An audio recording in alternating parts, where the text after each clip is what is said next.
Okay. We're live, I think. So let me just get the stream up on my phone to verify some stuff. Okay. Yep, I can hear myself and I can see stream chat from my phone. I don't think I'll be able to like show stream chat like on screen because I'm going to have to use VirtualBox for Logic Pro X because go figure, this is a Windows computer and like I need to use a virtual desktop to get to the Mac side, which is a little bit annoying, but we work with it. But yeah. Anyway, as usual, I'll just play some music while I share the link around and all that stuff. I think I should play an Escapade song. Because Extraordinary Escapade came out fairly recently, and it would be nice to play a track from there.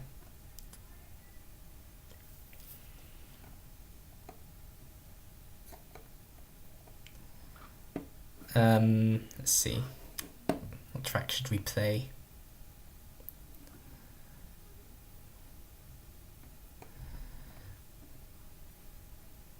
And I want to do one that like I hadn't released like previously though. I think I'll play Ethereal Encounter because that's a beautiful one, and I hadn't released that prior to the album release, so I'll play that while I share around the link. So yeah.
Okay, I think I'm ready now.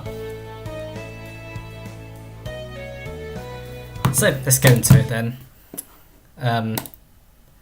Also, apologies if I sound a little bit tired. That's because I am.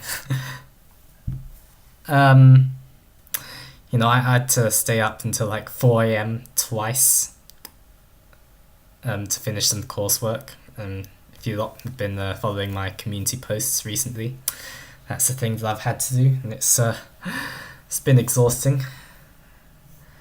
But I got through it, and I just have like 3 more to do. God, it's quite a period of time indeed.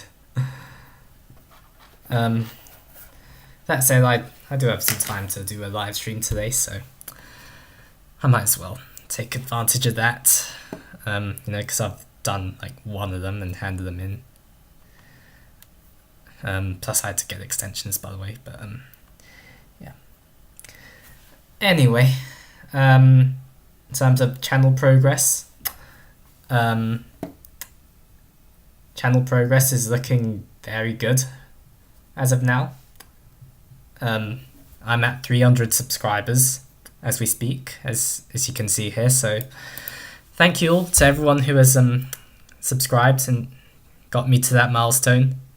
It does really mean a lot to me, and just motivates me to put out content more. So again, thank you all for your subscriptions to my channel and all your support, and I know what I'm saying. But yeah, thank you all for that. And yeah, Extraordinary Escapade, the live stream for that went very well. How many views does it have as of now? The view count's at 99, so that's pretty good. And well, the view count in terms of like Escapade is, in terms of the live stream, is 99, so yeah. And of course all the tracks here are available to listen to. Simulation is definitely the most viewed, because it's the one that I released like before the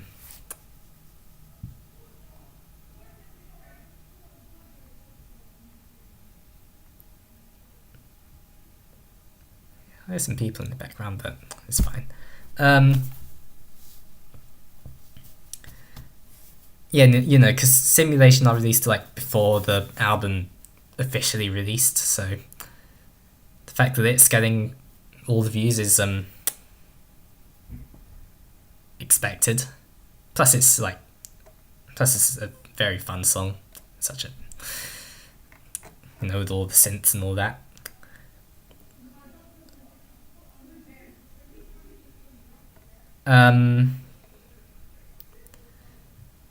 Yeah, and as for the rest of them, like, Bill's doing pretty well. Feel the Beat has got 43 views, that's pretty good. Most of them seem to be around like 20 to 30 otherwise. Oddly enough, Mystical Woods isn't doing as well as I thought it would. It's only at 13 views right now, but I was kind of expecting a little more, but never mind.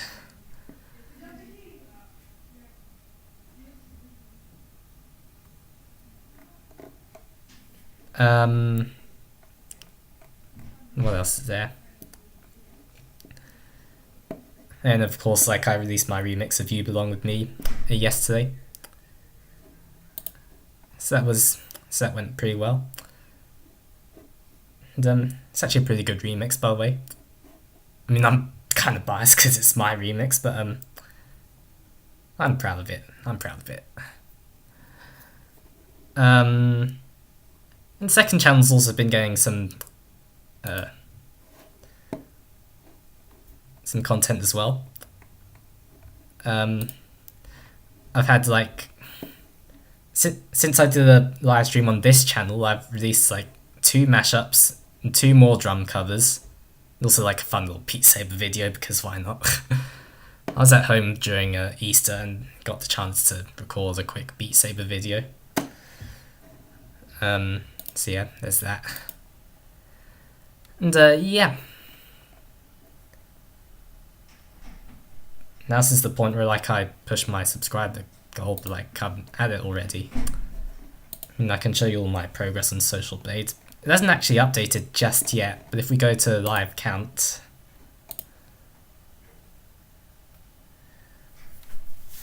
It's at 299 right now, but it should then like go up to 300 in just a moment. Yep, here we go. So yeah, we are currently at 200, and nobody better be unsubscribing from my main channel just to mess with me, because that would be really annoying. If you were to do that, I mean, I can't stop you, but please don't.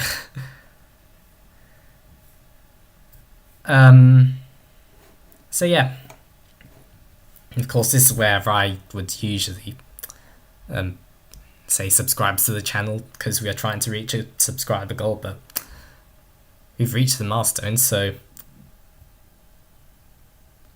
you know, I guess I'm trying to reach 350 soon, so yeah, that's the next one, isn't it? Because I'm doing it in multiples of 50. Not multiples of 50.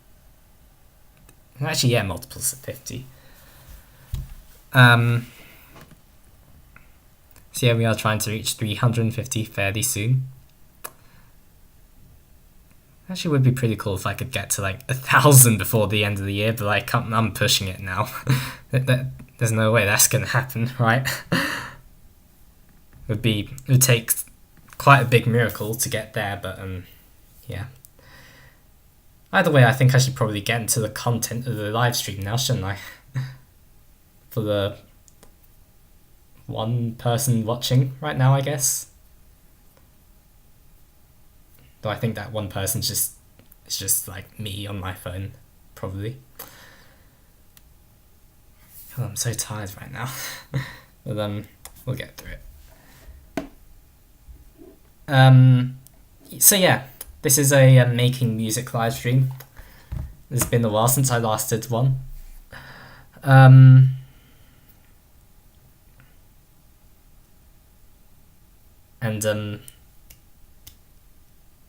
lost my train of thought. What was I going to say? So yeah, it has been a while since I last did one, but honestly, it is a live stream topic that like I was bound to get to eventually, because you know, I am a music. AlexGB231 is a music channel, and I do post my own music on this channel, so like it definitely makes sense to do one of these making music live streams at some point. For this one, I'm going to be taking a poem and basically just like assigning the text of that poem to music. So that'll be fun. That does also mean I'm gonna have to sing, just to demonstrate how the text fits around the music, and oh my god, it's not gonna sound good, but might as well try, I guess. Before the live stream happened, I did a poll asking you lot what we should name it, because it doesn't actually have a name. But before we get to the results of that, I might as well just show you the poem and like actually read it. Oh, the poem's that link. Yeah, there it is. Okay, so let's read it then. I shall give my best dramatic reading of this poem. Okay. I've always heard people say that love never lasts and that eventually it'll pass. But I guess I always thought that certain loves were different, specifically this one. Something about the way they shined and lit up the midnight sky, and the way her eyes glistened like the shadowed edges he worked so hard to smooth. And when she took the stage and remembered his name, I thought it was true, there could never be any more blue. Back when the walls were crumbling, he patched them up with the touch that could melt even a heart of stone and mold it to fit in you. Mosaic broken hearts bonded together forever. However, I guess it's true what they say, that nothing gold can stay. So basically, like, the context of the poem is that it's about a relationship that seemingly goes well for most of it, and then just kind of like ends, I guess. So yeah. The two titles that I came up with for this poem. Of course, there's Mosaic Broken Hearts because of this line right here. near the end of near like the end of the poem, you know. And I think I am going to be putting. I think I will put that in a pretty notable spot. I was planning to put that in like a little post-chorus thing. You'll see what I mean when I get around to arranging it in Logic Pro X later. But yeah, that's basically the gist of that. Well, or the gist of like how I came up with that title. And the second option being Love Never Lasts, which obviously comes from like this line here, the second line of the poem, which isn't in quite as strong a position as Mosaic Broken Hearts because you know, I'm actually planning for all this to be like the first verse. I actually did do some recordings of like some draft ideas in my piano practice, and I'll play some of that in a moment. And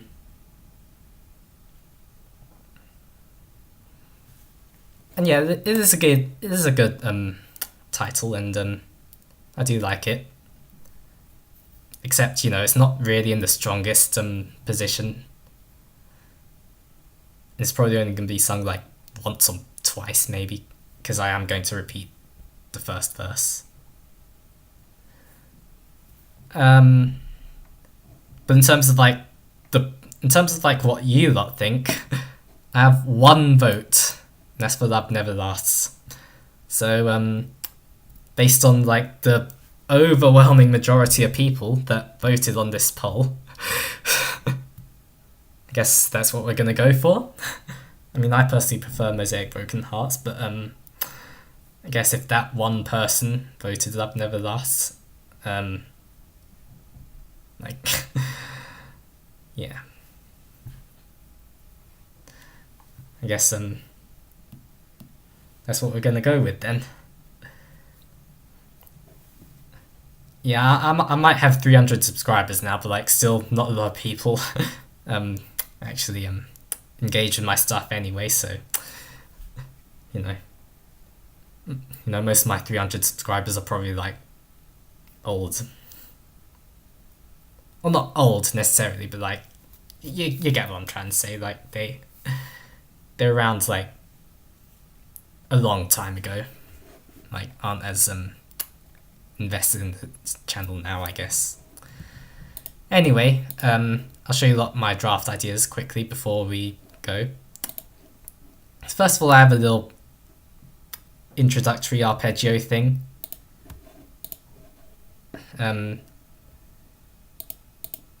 It's basically in the key of B flat major, and the chords are B flat, B flat, D, E flat, and then E flat minor. Or B flat major, D major, E flat minor. And it basically sounds like this when I arpeggiate it.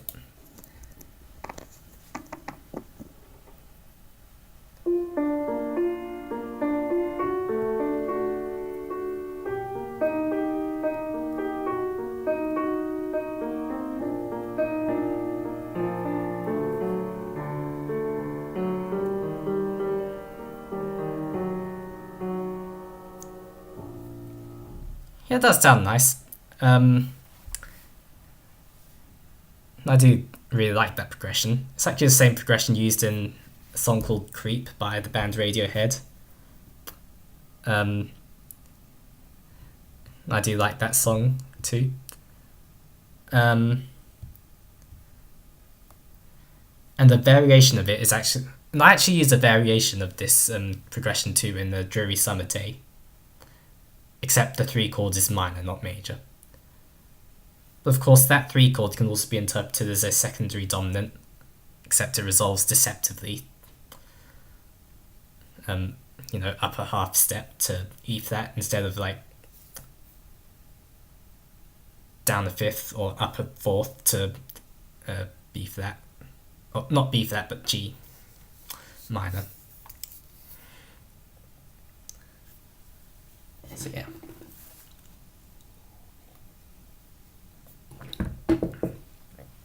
And also have a draft idea of the melody that I want to use as well for the first verse. Sounds like this.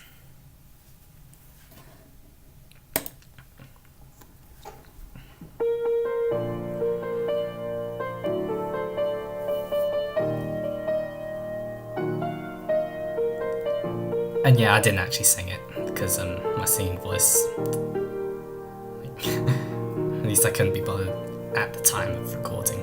But yeah, kind of messed up a bit there. So excuse my little imperfections in my playing.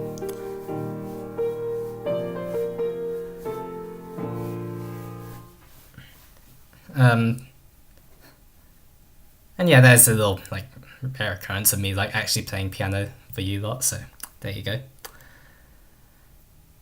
God, my room is so hot. But yeah, I think maybe I think you should be able to figure out how that melody like fits around the first few lines of the poem. But I'll sing along with you. I'll actually sing now. So feel free to judge my awful singing voice if you want. I mean, no one will because no one's here, but regardless. Let's do this then. Oh god.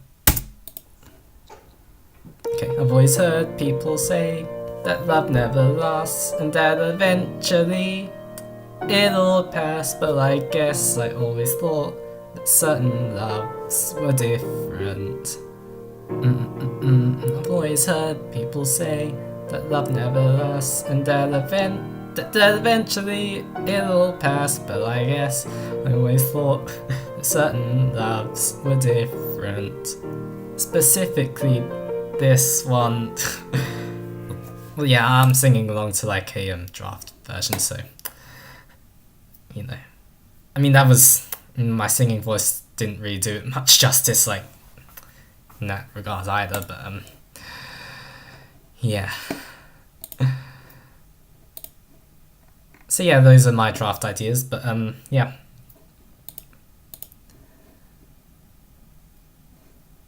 I'll keep the poem open in Chrome while I do this. Now, fair warning. Of course, we are about to enter a virtual desktop, so Logic Pro X may be a bit funny at times.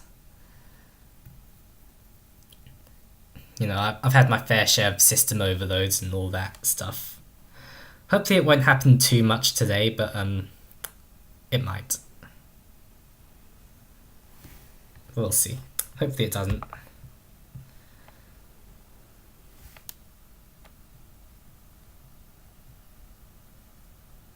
But yeah.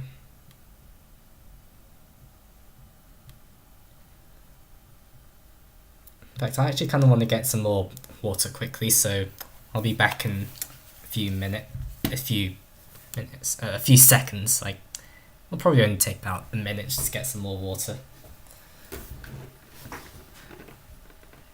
Actually, I also do kind of need to go on a quick toilet break as well, so just give me a moment and I will be back shortly.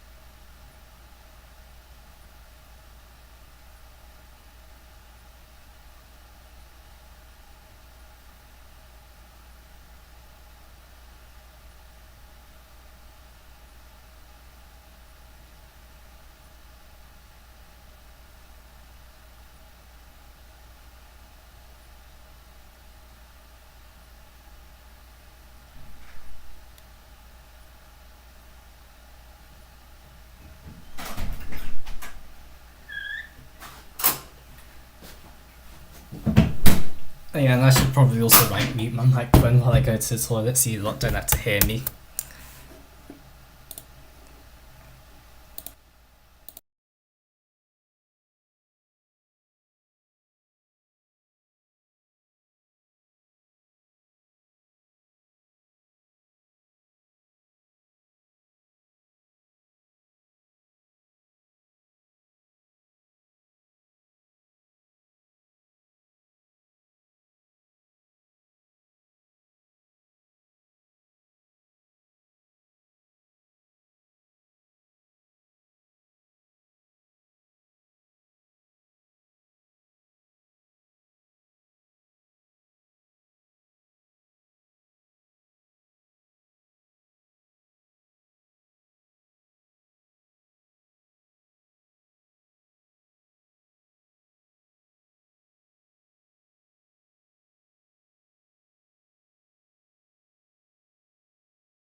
Okay, I am back.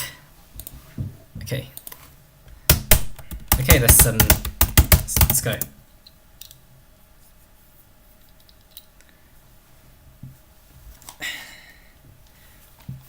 Actually, I kind of want to turn up my volume a bit.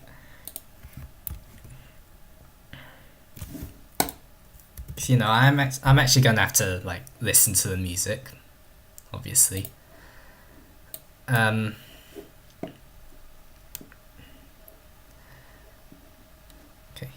so let's open a new logic file.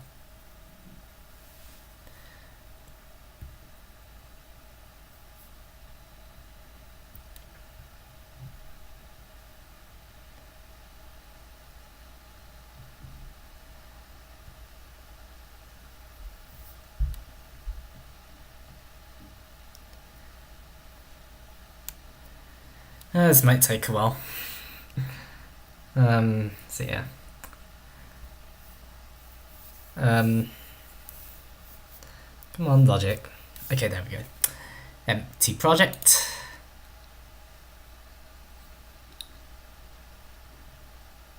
Come on. I mean, it has to deal with like.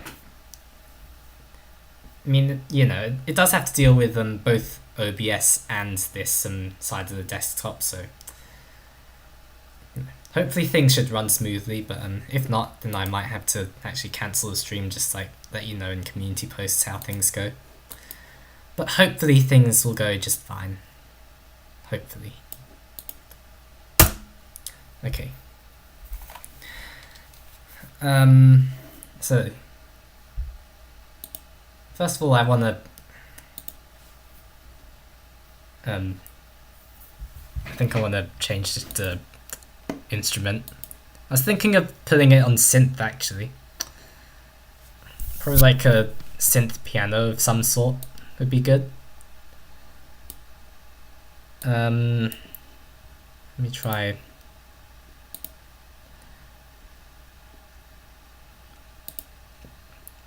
Yeah, if we try like 80s FM piano, I feel like that would work well.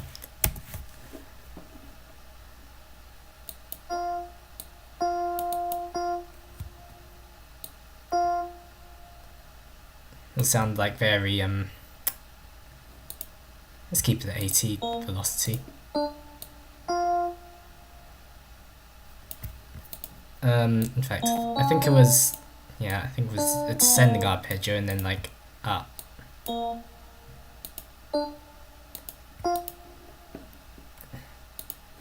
And then we extend this a little bit.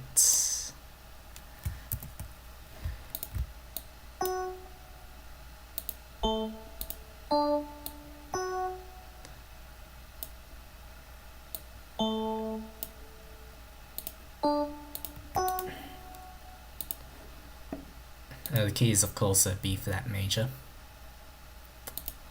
Okay. Now next chord should be E flat major. And I arrange it like so.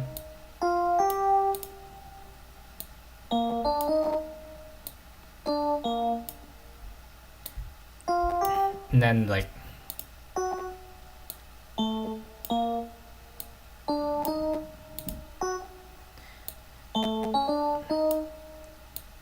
and then this is where like the arpeggio takes a slight turn instead of just like arpeggiating chords. But, let's see what it sounds like so far. I'll turn on the loop.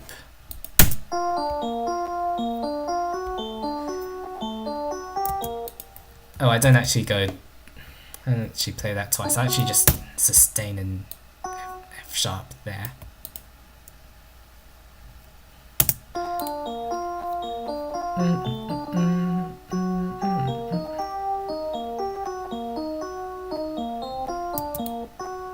Yeah, it sounds pretty good.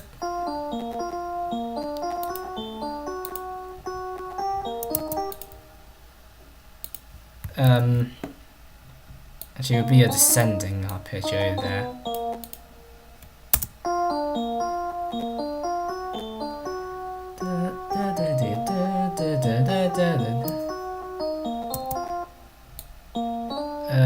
What if you have it descending here as well?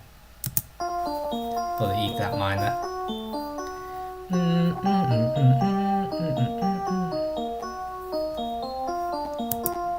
Well, in fact, actually no, it was dropped down to from G to B flat, then E flat.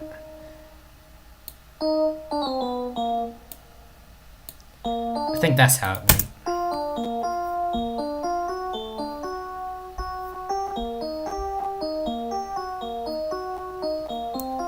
Yeah, that sounds great. I actually kind of want to add some sustain to it. That would sound beautiful if I can do that.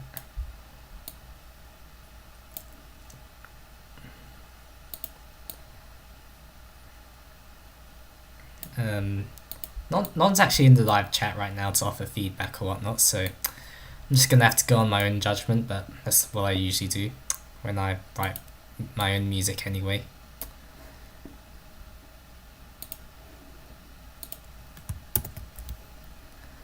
Okay.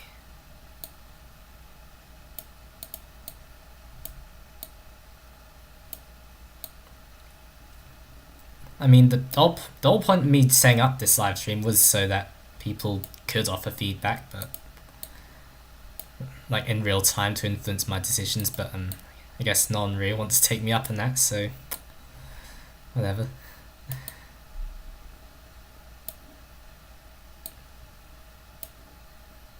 No, I'm definitely fine just like writing music myself alone, like I always do, but anyway.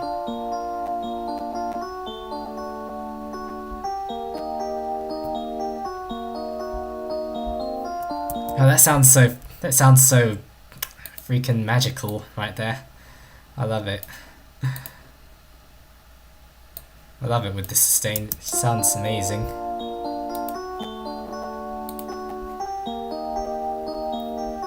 Why don't we try different synths as well? Yeah, no. I think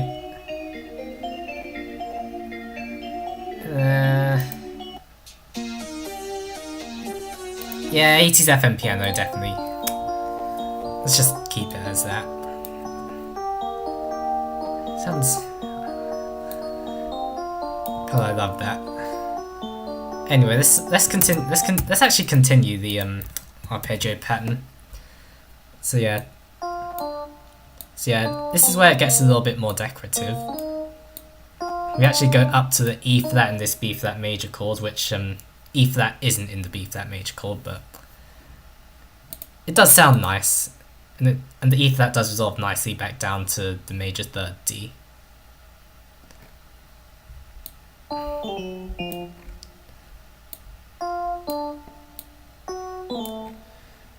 And then yeah, basically just goes more into the lower register.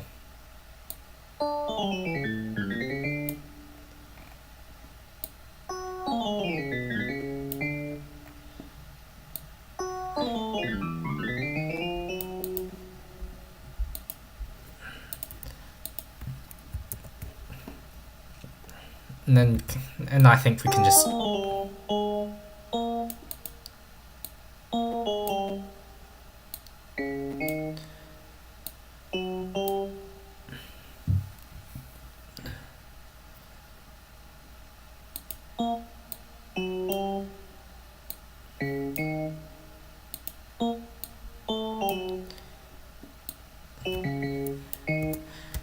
and then we can just end on this G flat note, going down briefly to this E flat note.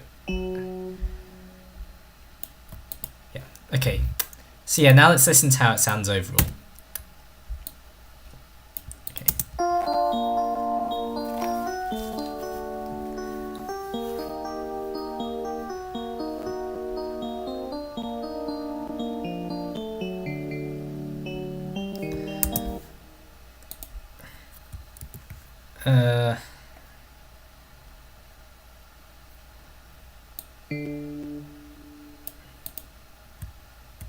Actually, that's not how the arpeggio went. Actually, I wanna get up the Let me put up the arpeggio again, just for reference. So be in this post.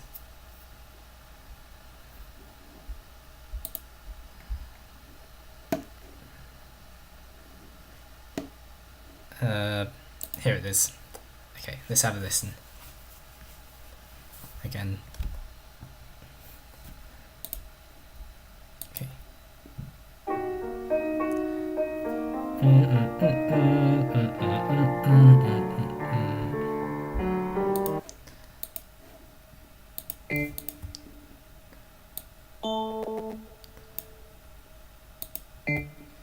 Yeah, so we surround the F sharp like that on both sides.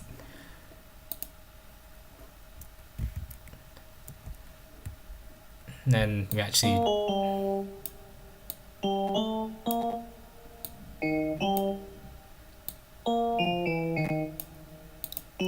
okay, this should be it now.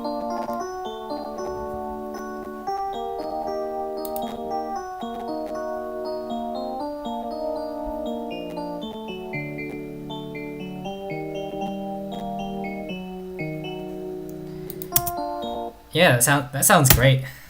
Sounds great already. Let me close some windows down to help the VirtualBox a little bit more. So yeah, that sounds beautiful already. I think now we can add some. I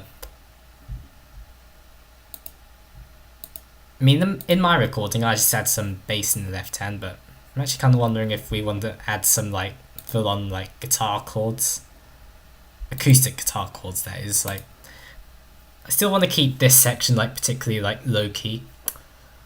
You know, because it's just an introduction section. Like, I feel like more of the energy can be saved for like the later choruses. You know. I'm also actually kind of wondering if 120 beats per minute is a bit too fast. Let's try slowing it down to, let's say, 110 beats per minute.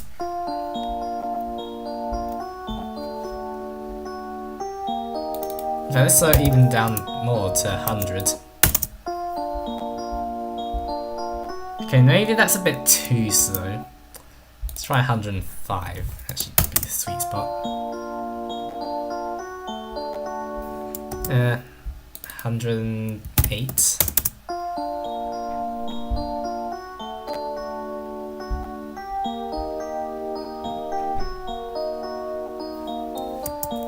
Actually, I think 110 works best.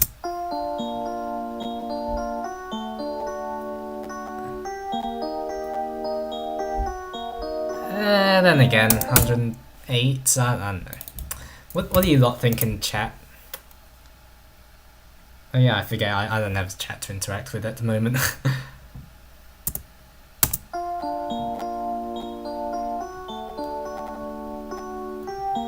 Yeah, actually 108 is perfect. 108 is perfect. Let's just go with 108.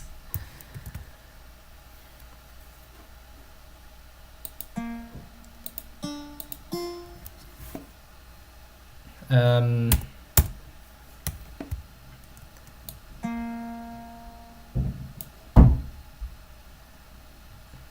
in fact, now I'm actually kind of wondering, like, should we arpeggiate?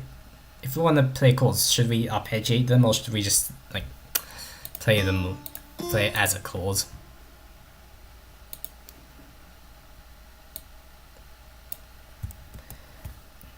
I mean, I'll try both options for sure.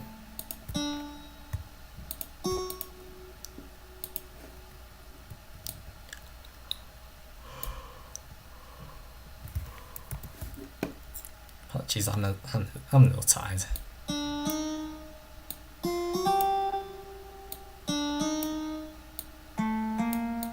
Okay, let's listen to how that sounds.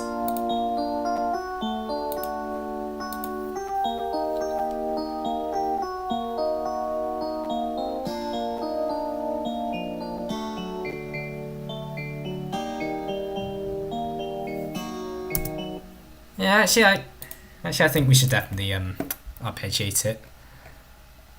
And let's actually add a low note to the mix as well.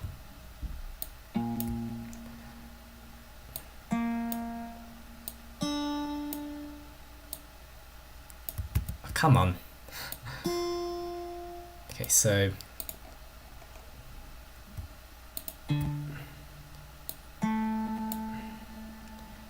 I'll play the modern root position for now.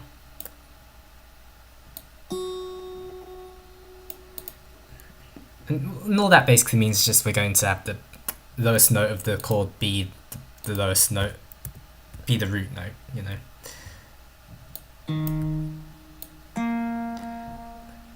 I actually think for the second verse it'd be nice to have the E flat minor chord be in first inversion. I actually did try that once and like I liked how that sounded. Now this is the ending chord, so I'm fine just like arpeggiating that just a little slower. Like so or something. Anyway, this isn't how that sounds.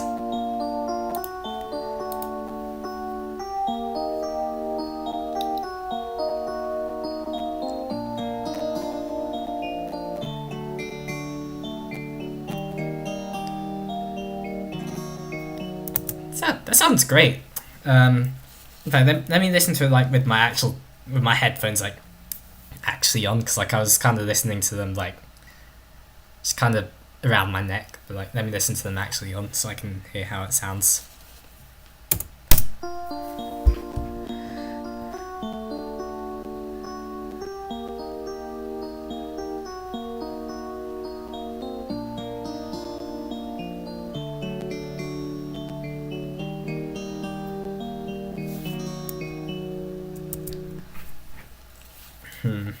I mean, it does sound good, but I've already now that like some of the notes like I kind of worry now that like the registers are a little too similar, so like some of the notes kind of clash just a little bit.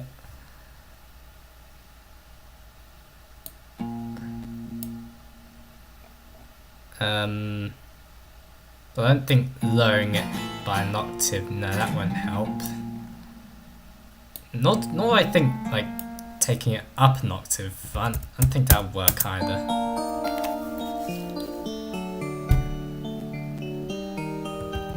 Nah.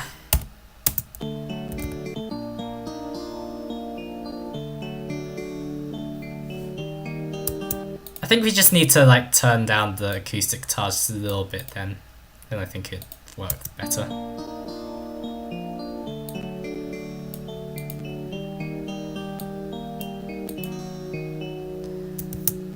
I mean, it should be fine, because like, although they do share like similar-ish registers, like, yeah, I don't know. Actually, maybe we should just take the whole synth line an octave higher.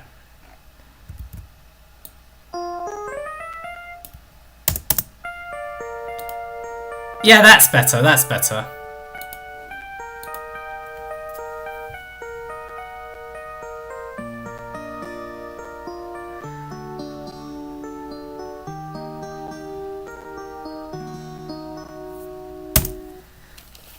Yeah, that is good. That is good. Now we're about to head into the verse. I don't want to introduce bass just yet. I think we'll have the chord progression play twice through, with just acoustic guitar and vocals.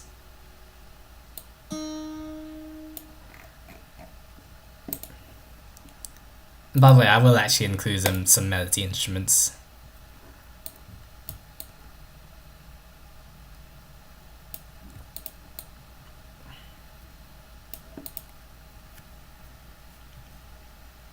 Still no one in chat. Huh. Interesting. Interesting.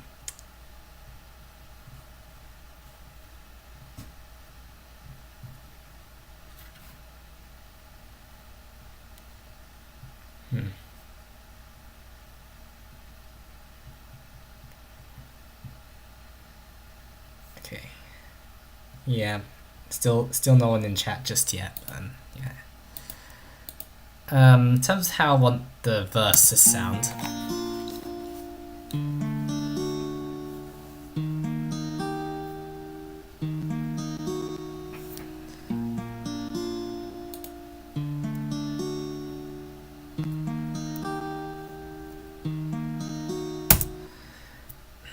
I mean, it does sound nice with that, but like, I feel like we can perhaps like spice up just a little more, especially over the E flat minor at least.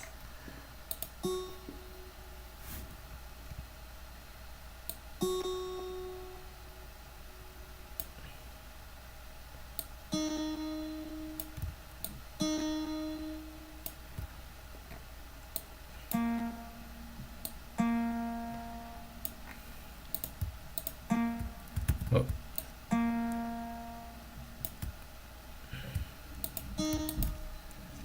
Yeah, let's listen to how that sounds.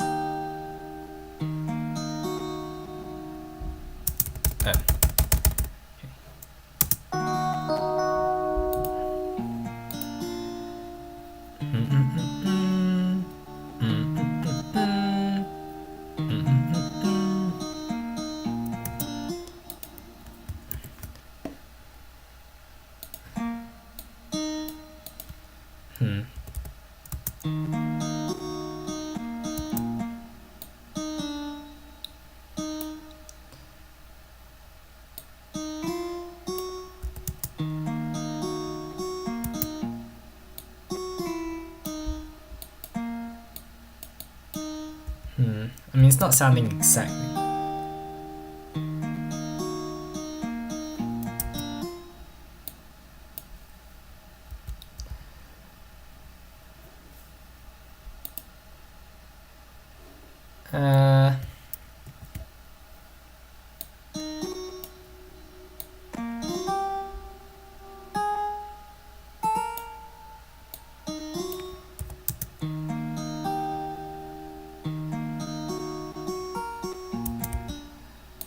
Yeah, actually, I think this might actually be better, so we can sustain the E flat minor chords while the top note does that. Do do do.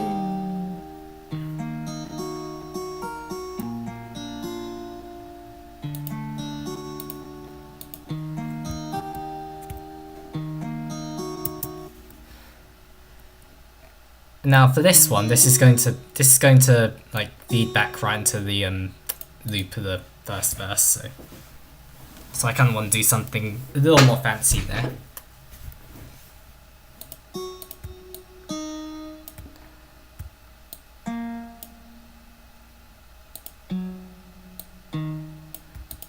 Yeah, I think that would work well.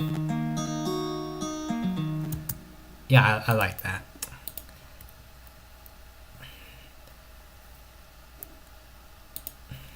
And then from there we can probably add some bass at long last. I actually kind of want to do something with the 3 chord. Basically just repeat the F sharp note, I think.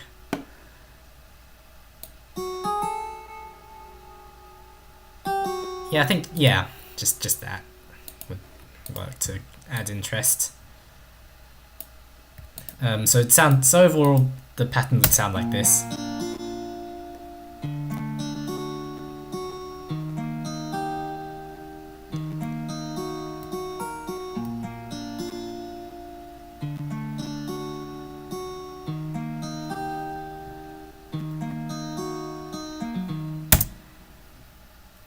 So yeah, that's the first half of the verse.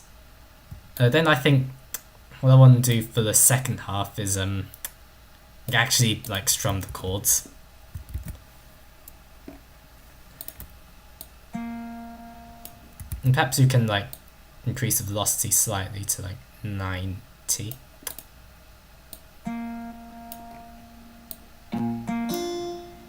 And this is also where we'd introduce like the bass as well.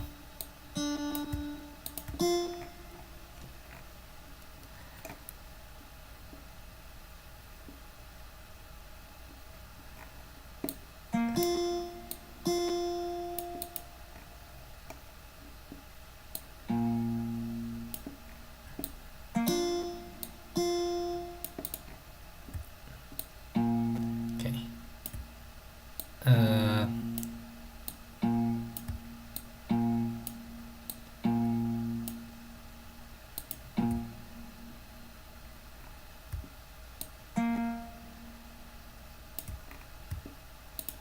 I think this strumming pattern of 3 plus 3 plus 2 would work well as well.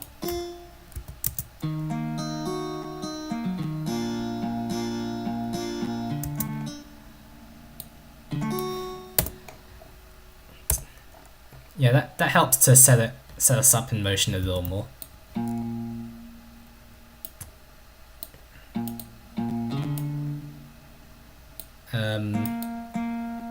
So yeah, I'm running out of commentary.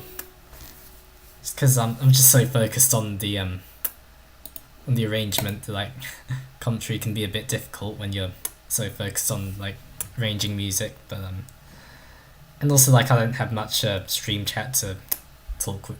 I don't have much stream chat either, so it's basically mostly just like small details and focusing on. But basically what I'm doing is I'm taking the chord progression and basically like instead of arpeggiating them like we did earlier, I'm turning them into like actual chords, basically.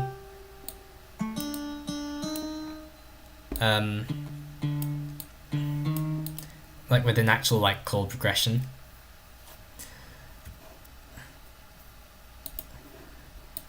I mean, it was an actual chord progression before, but now like we're actually reinforcing the chords and like strumming them a little more frequently to kind of like build up momentum. So that's basically what's going to happen here. And for the final repetition of the verse, instead of E flat minor, we're going to have an F chord.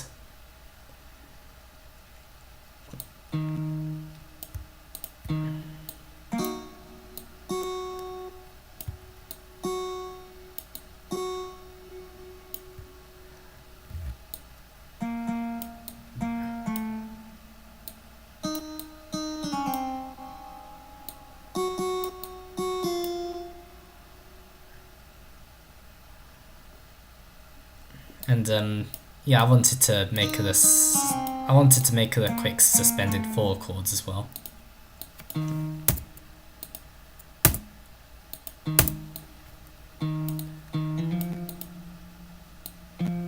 Like so. Whoops.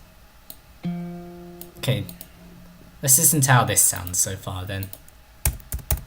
Let's go back to bar 9, where the verse starts.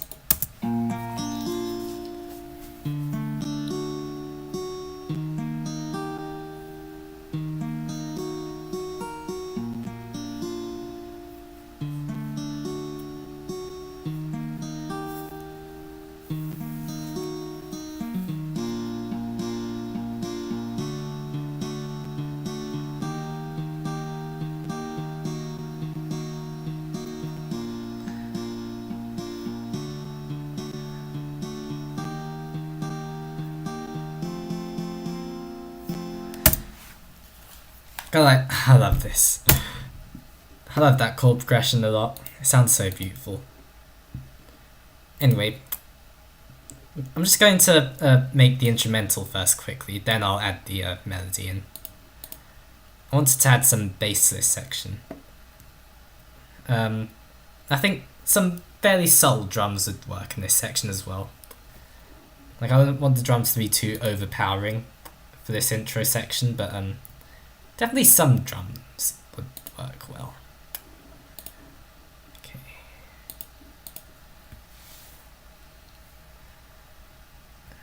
Let's see.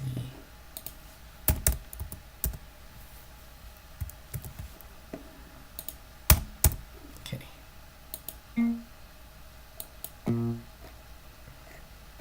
Now for the bass. I've actually written a lot of pretty awesome bass lines as of recent.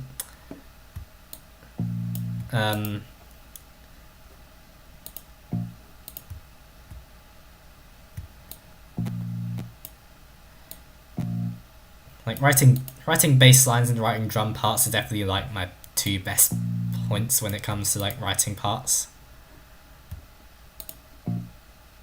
But basically, to write a good bass line, like you do mostly want to emphasize like the roots of the chord, so that like your bass line actually functions as one.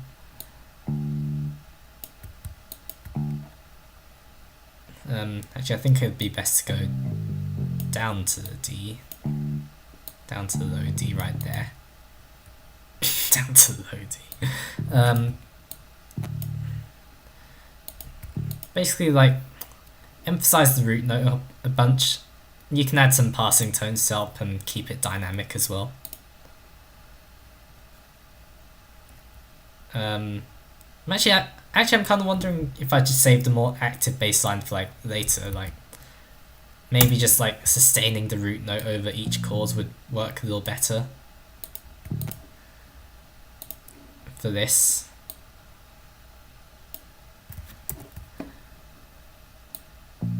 And again, especially like given what I said earlier in the stream, in that we're actually going to have the E flat minor chords in the second verse be in like first inversion, so maybe we should save the more active bass line for there. But I don't know.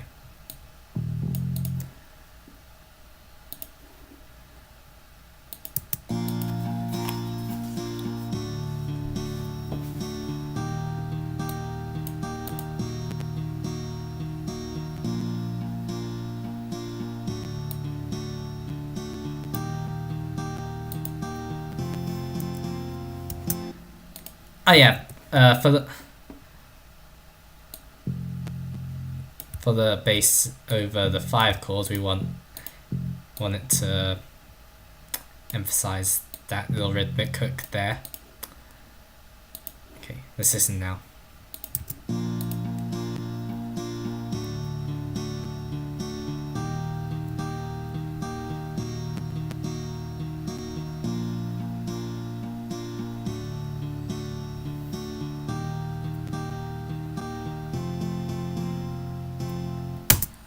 Okay, that sounds nice. Let's add some drums. I think, where should we start the drums? I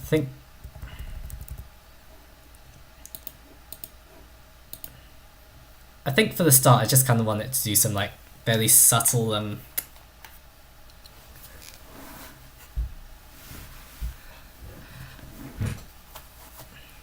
some fairly subtle stuff. And then like we can like build up in intensity as we go. I think perhaps for just the start of the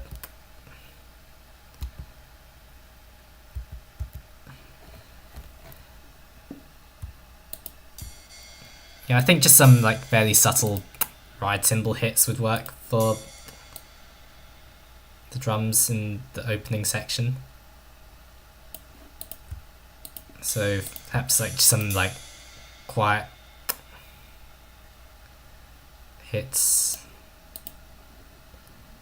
like so would work. Yeah, and then we can just like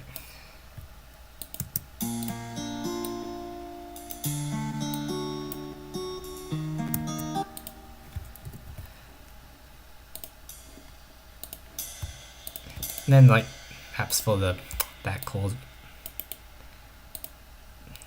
on top of the D major chord we can just have like another ride cymbal hit on the beat 4 just to match with the F sharp hit there.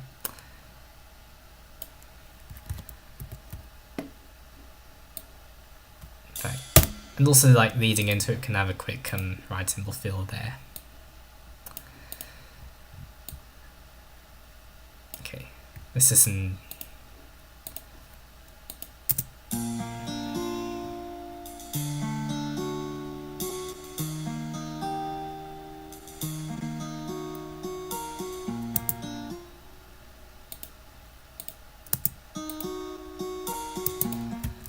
Right. Let me add another here. And then we can just copy that pattern. Then I think we can increase the intensity of the drums just a little bit more for the second half of the verse. I kind of want to do a quick little tom fill to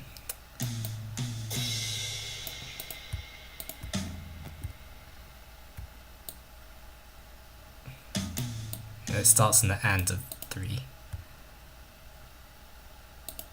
I want to do a quick little tom fill here.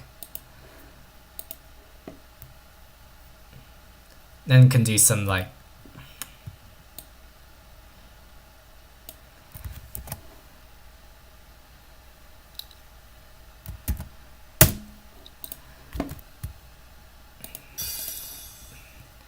then I think you can just like start like hinting towards a full drum beat. I think I'm gonna omit the snare on beat 2 though.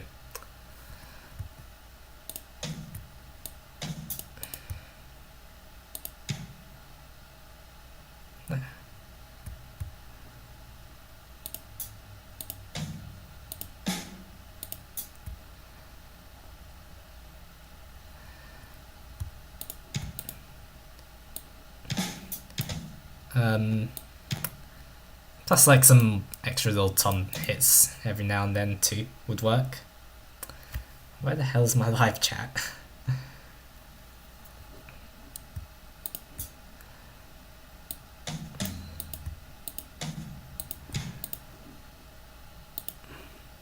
Okay, let me listen to how that sounds. Yeah, that sounds nice.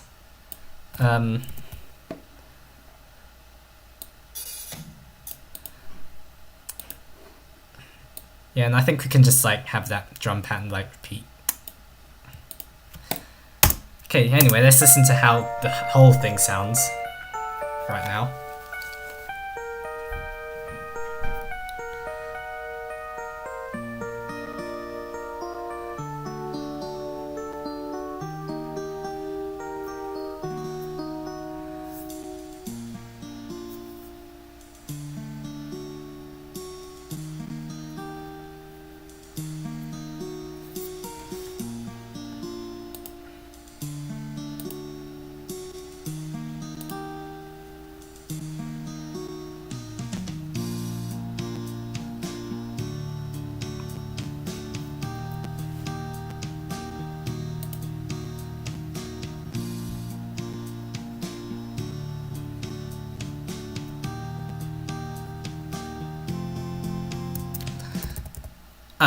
Okay, yeah, there's some things I want to do with the drums. First of all, I want to have a crash cymbal going into the second half of the first verse. Then I think every 2 chords I want them to open the hi-hat.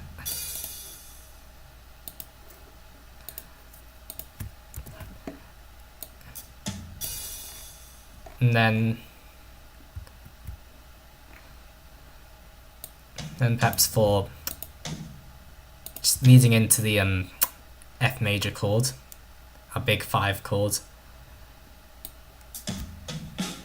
we can have a little drum fill. I think just do something like this.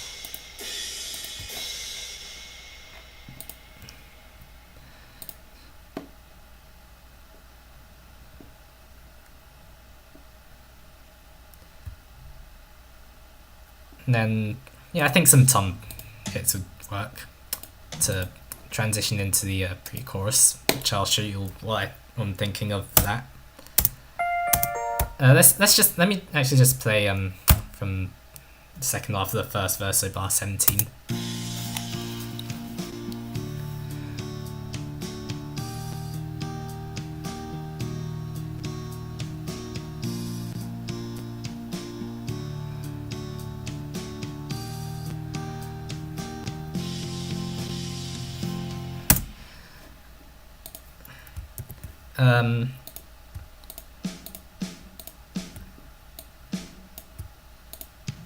I actually also kind of want to add some snare as well, just to make it more full. We can probably just like play it all on the low tom.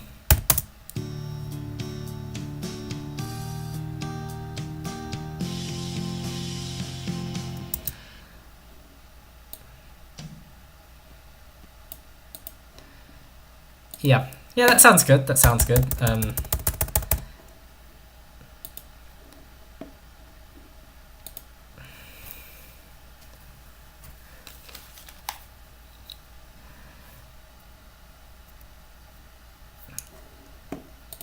Yeah, now time for the melody, I guess. What do I want to use for the melody? I mean, we're already using the 80s FM piano for the arpeggio, which does sound nice. But I think for the melody, I would prefer. I mean, obviously, like I'm gonna have to sing it, but I think for the instrumental version, at least, we'd want the lead melody. In fact, let me actually save the work. I still haven't actually saved it yet.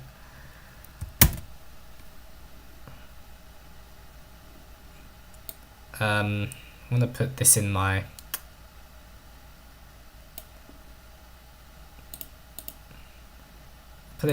compositions folder for now. Let me make a new folder called miscellaneous.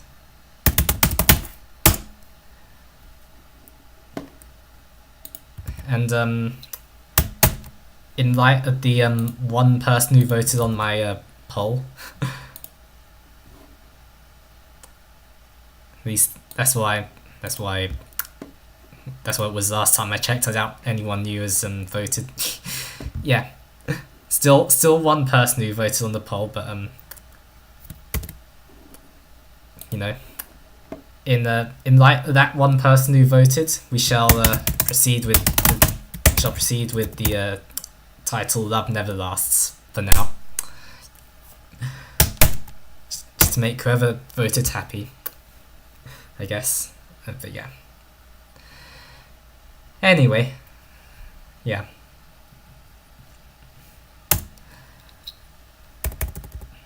I actually like the idea of like playing it on the flute. I think that would sound pretty beautiful.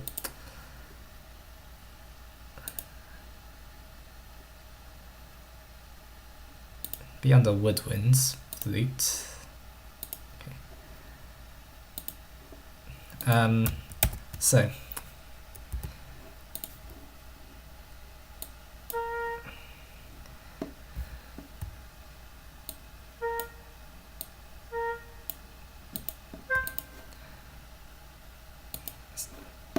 I told Logic Pro that it's in B flat major, but it's still referring to B flat as A sharp for some reason, and that's kind of throwing me off a bit. Well, no, it's not throwing me off necessarily, but you know, because I know that B flat and A sharp are the same thing. But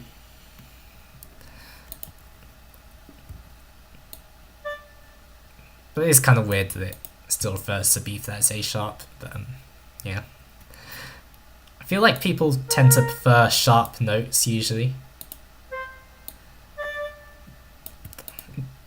Like people prefer to refer to like F sharp and G sharp and all that instead of like G flat and A flat for reasons. But I don't know. I actually kind of prefer flats most of the time.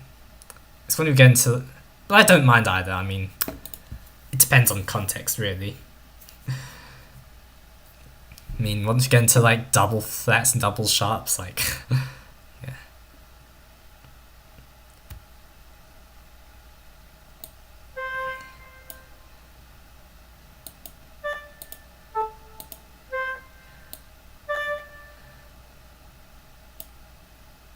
But anyway, I'm just gonna transcribe the melody that I thought of.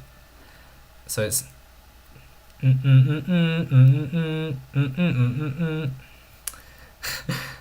I didn't necessarily hum it well, but to the text it would be, I've always heard people say that love never lasts.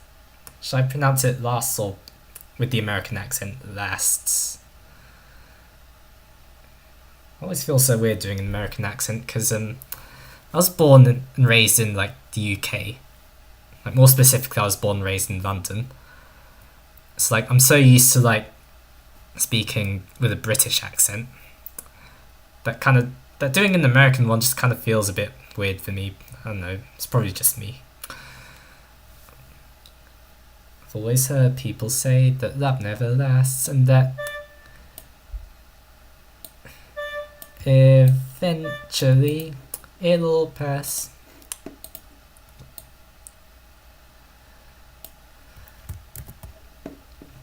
Honestly, the melody just kind of came fairly naturally to me. I feel like most of the time when you're working with text, you don't need to think too hard about the melody. Because, you know,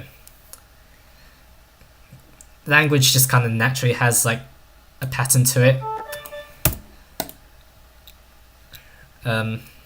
Like language, no matter what, like language will always have some sort of like naturally built-in like rhythm, which will help you write melodies a little easier, I guess.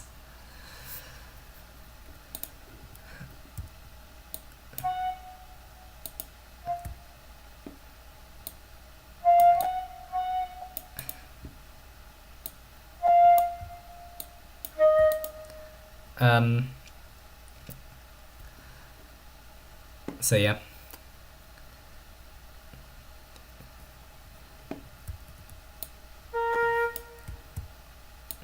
And of course, like, I mean, usually what I do is I actually think of the melody first before I write the lyrics, if I have to write lyrics. Just because I'm a lot better at writing melodies than I am writing lyrics, so it helps to have a melody first, like, and then like set the text around.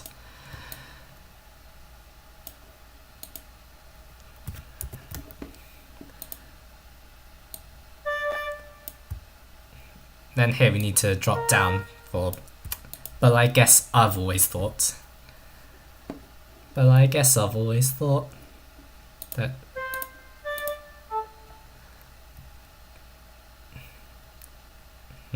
Actually, now I'm actually kind of wondering if.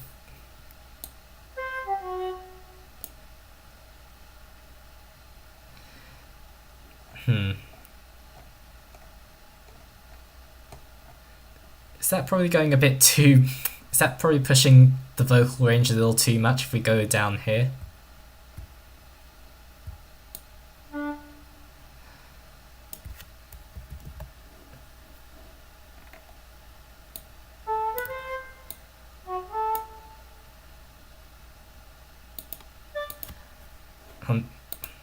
What did I have it in my initial recording? I should probably just keep it open, shouldn't I?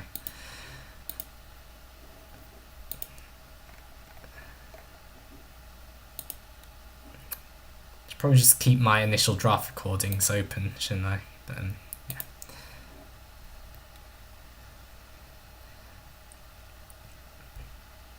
Anyway, let me listen to how it was here. in my draft. That love never lasts, and that eventually it'll pass, but I guess I've always... So...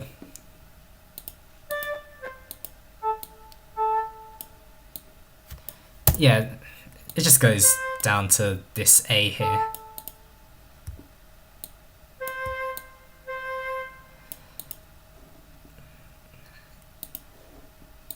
And actually I think we can just continue that syncopated line as well. If we just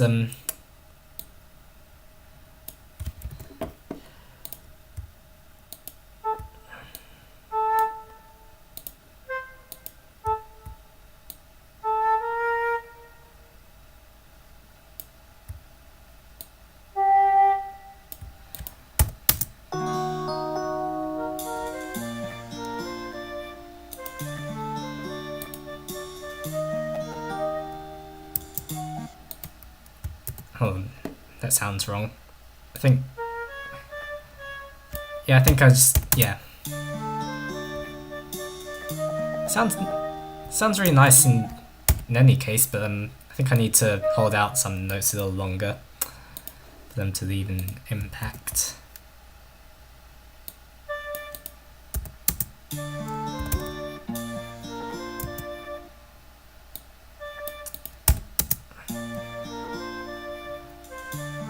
Yeah, that sounds better.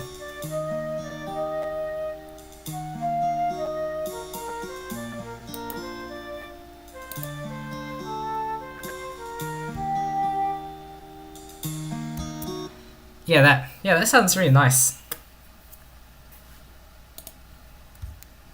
Now I'm actually kind of wondering two different versions of this melody. One where like it's fully syncopated.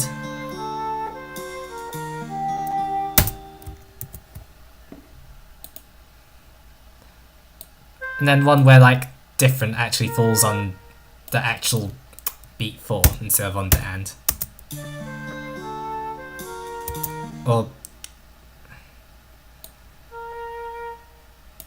Or I mean like this, I mean.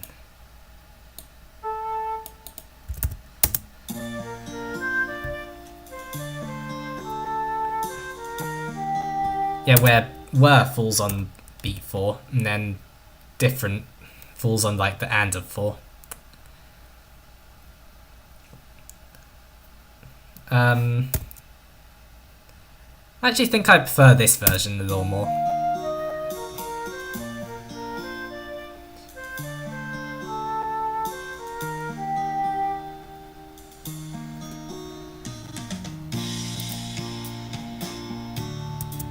And then I'll just then I could repeat it like so.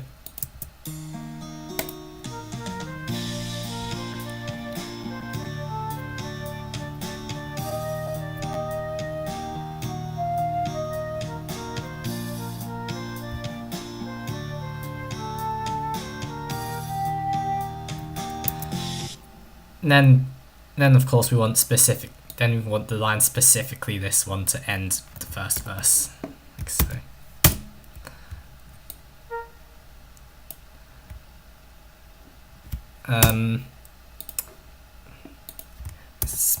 Specifically would start on the and of 4, because the syllable spur, that's a weak syllable, and then specifically, like that's where like the strong syllable is, so that would be on the downbeat.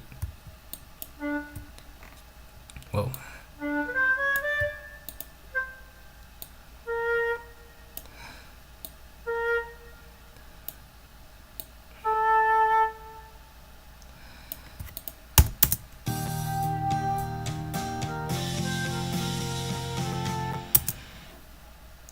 So yeah, that sounds really nice so far though.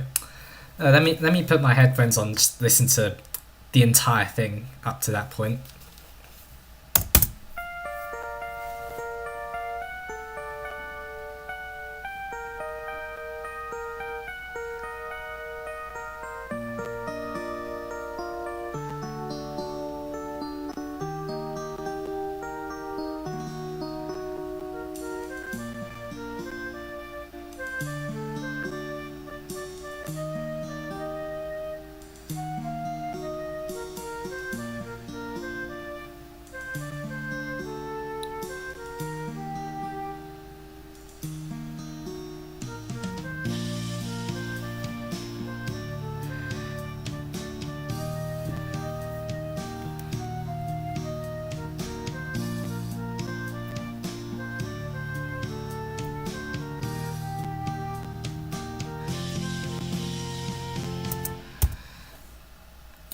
think, yeah, that does sound good, but I think can be a little more low key with this fill, I think. And I actually remember there was a slight variation to the verse melody that I had come up with for the second time round. Where like we actually do emphasize that F sharp. So yeah, let's listen to that.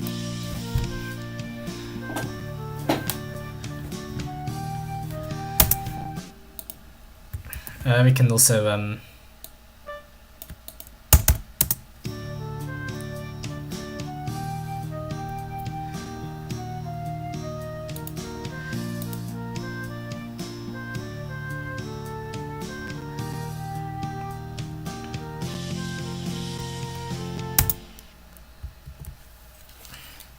okay, so that's the verse done, so now it's the pre-chorus.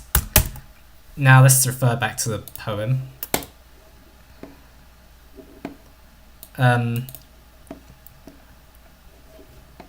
Yeah, so I'm planning for the pre-chorus to be basically just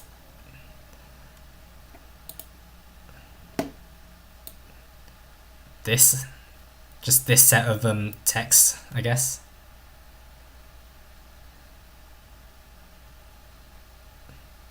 And actually now I'm actually kind of thinking about it now, and I actually think we should also include and when she took the stage up to there can never be on more blue as well. I was thinking it's definitely starting from something about the way they shined.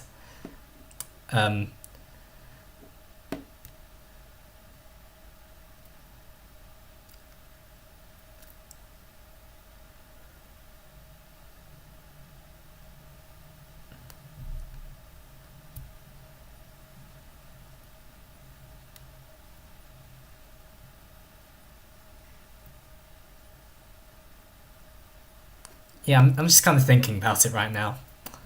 Cause yeah. In fact, let me just show you the. Let me just show you the chord progression I was thinking for the pre-chorus section. So yeah, I was thinking. Oh my god. So in the key of B flat.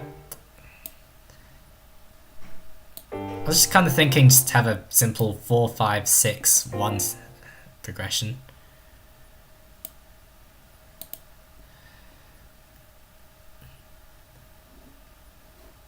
I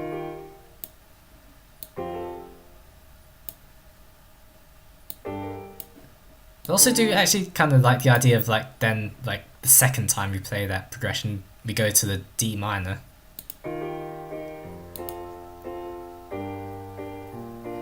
So just like conceptually, this is what the chord progression sounds like.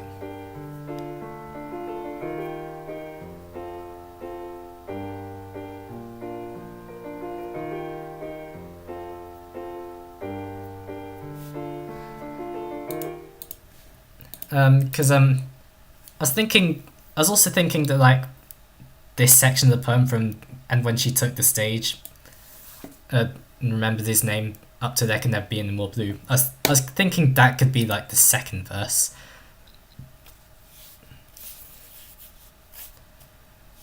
But I'm actually thinking now like maybe that'd be best for like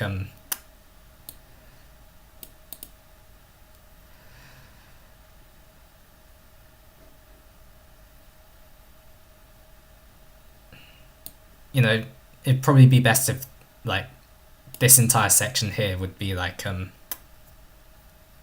first pre-chorus, and of course the second one as well.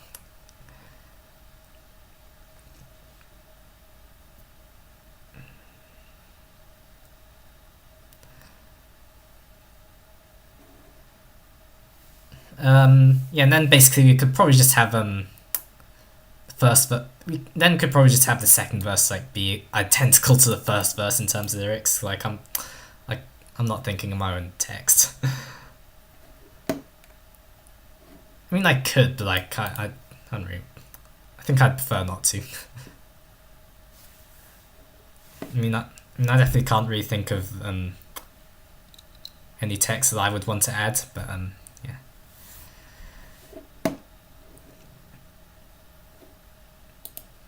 And then again, I actually think if we had a second verse that could like emphasize more of like the relationship like falling apart, that could actually be good as well, but it's definitely too much pressure to do it like live on stream. It's like I'd probably have to go my own time to think of that.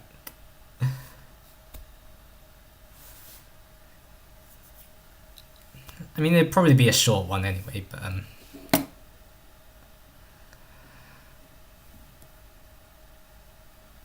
I don't know. I'll have a think about it. I think for now we'll just include all of something about the way they shined up to there can never be any more blue. I can't speak. I think I want to include like all that as the pre-chorus though. So let me get back to that.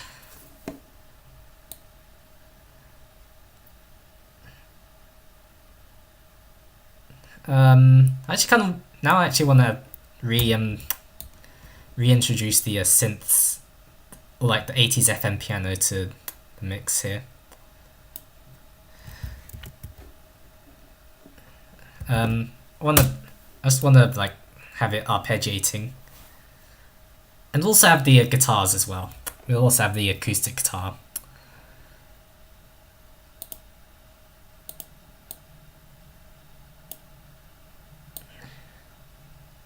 Whoa.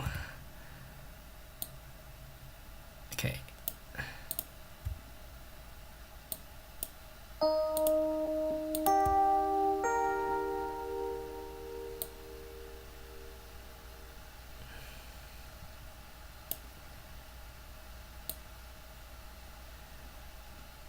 And I think I actually want the chord change to happen like off the beat as well. So on the and of 2, like that.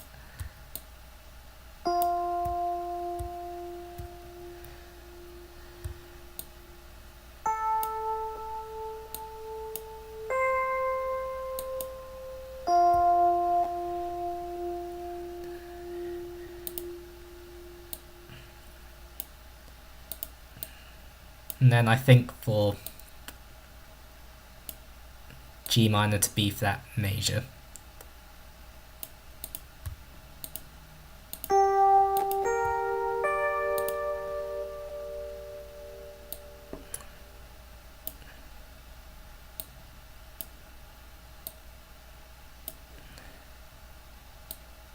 Just dealing with the just dealing with the sustain quickly here.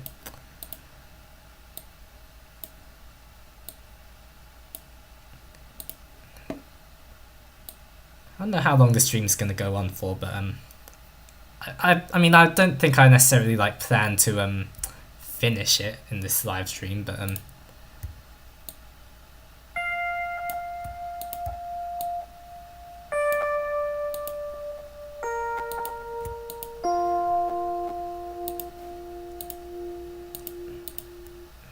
we'll see how far we get. I think I'll probably end at like 1 or 1:30ish. Because I actually do have a job that I need to do tomorrow. Or I don't necessarily need to do it tomorrow, per se. I have like all weekend to do it. But actually I think I might do that job on Sunday. I don't know. We'll just see how the stream goes.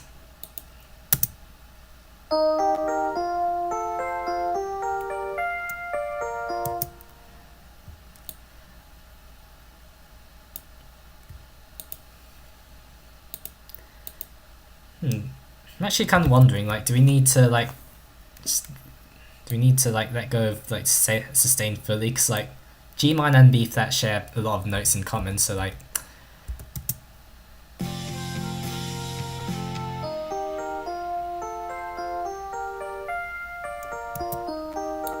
we don't necessarily need to like fully like let go of the sustain. At least like can make the gap between them just a little smaller, like so.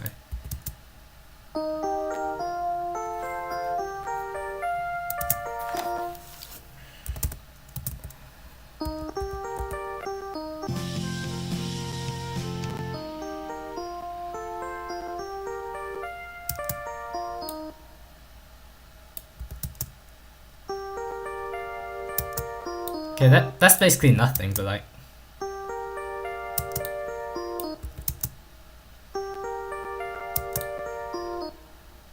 I don't know, I'll keep it like this. It'll probably be less noticeable once we introduce the guitars to the mix.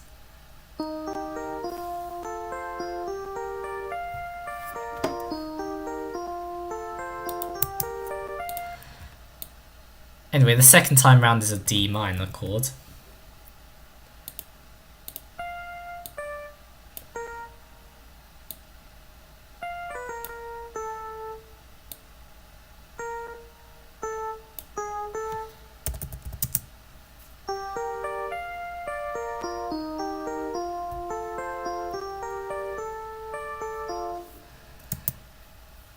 And then third time round we get the chord progression, we get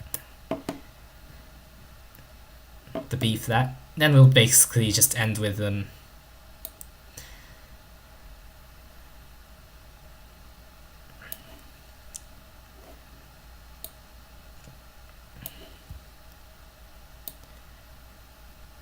we'll basically just end with like E flat to F, which is basically just a 4 to 5 progression. Except the 5 I want a sus4 on, because I like the sound of that.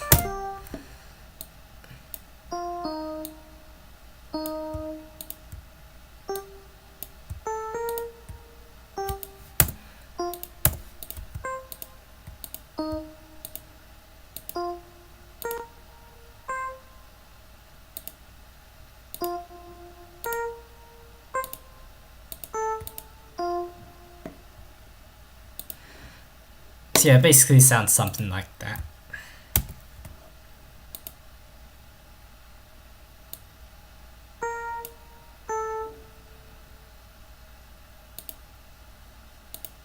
And we also need to do a chord change there so that the sound of the B flat doesn't like then get caught up with the doesn't then like clash with the A afterwards. Yeah, let's listen to the arpeggio like as of now.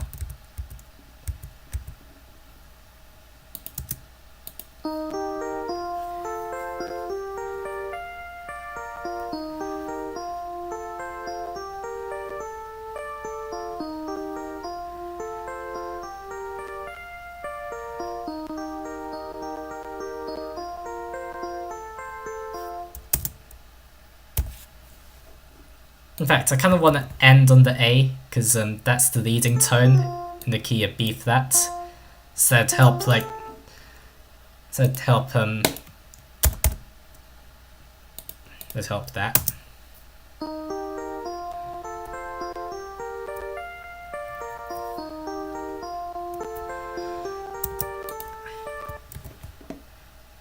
In fact,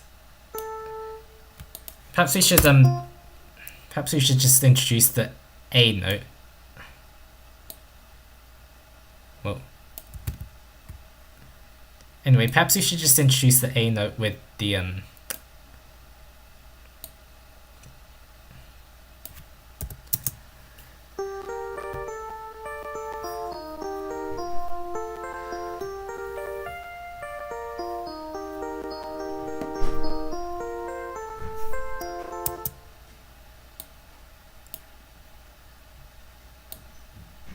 yeah, something like this, I think, would be good. Actually, now I think I know how to fix the problem with the sustain here. If we just make it so that, okay, let me listen to it now.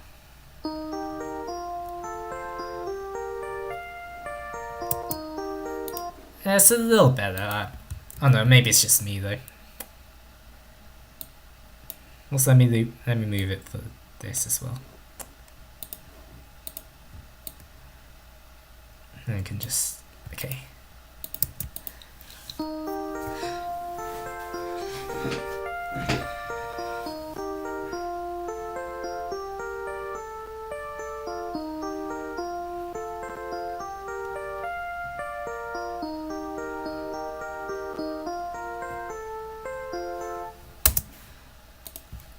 I think, let me switch the order of these notes around.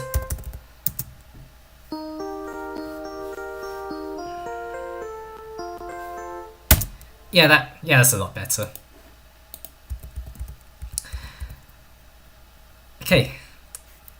Now I think, now why don't we just...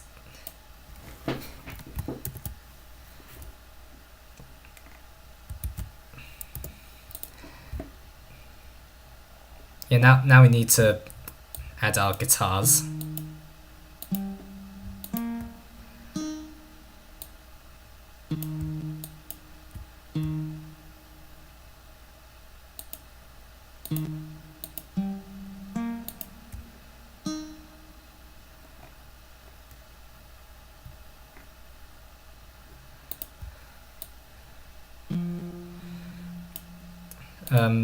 So yeah, it's basically...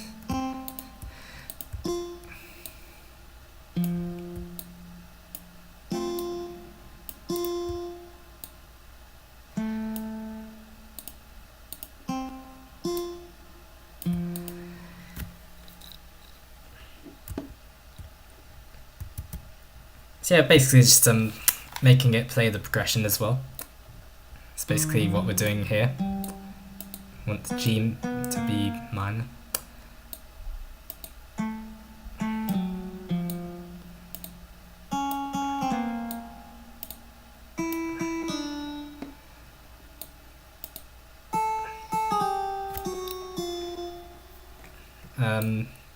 And I can perhaps just put the B flat down there. I don't really want the B flat major chord to be a first inversion.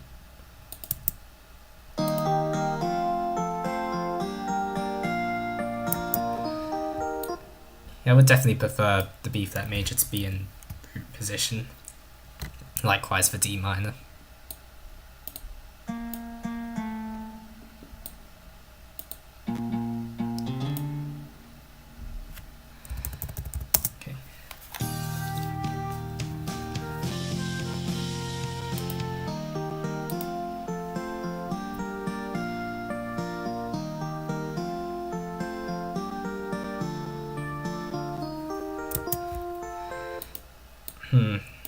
Oh no, now's probably sounding a bit too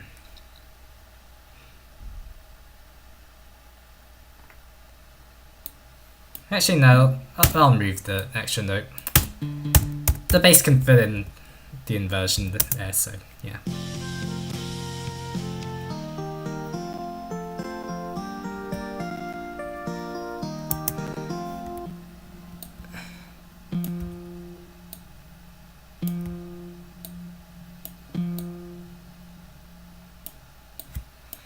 Okay. Oh god.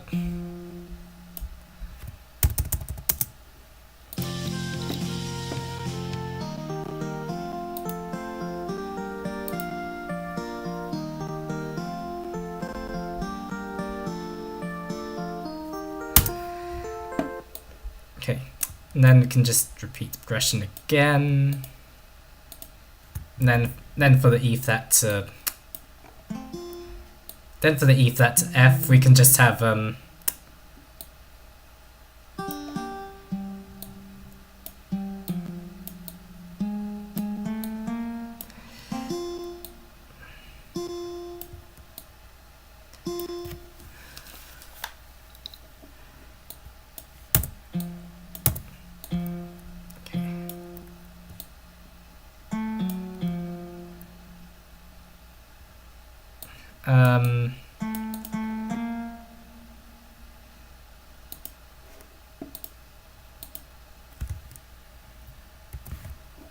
actually I kind of want the sus4 to resolve on...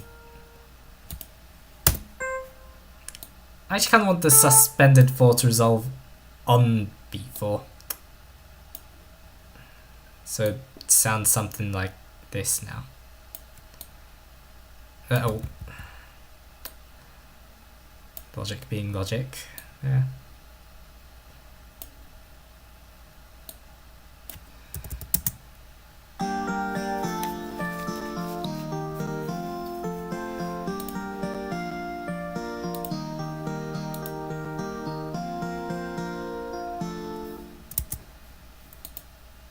Oh, and something sounds wrong. Yeah.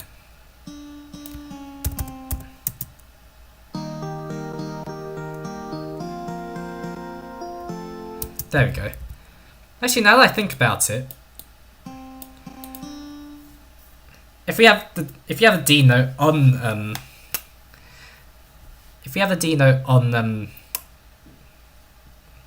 instead of a C note, then we actually get a B flat major in second inversion, which actually works as like a little cadential 6/4, resolving to the 5, resolving to 1.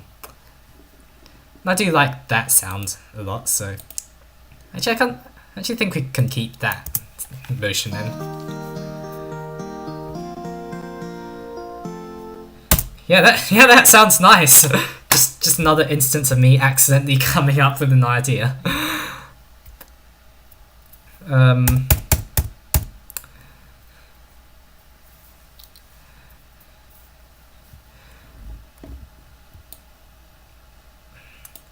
Now I think we can make the bass just a little more active.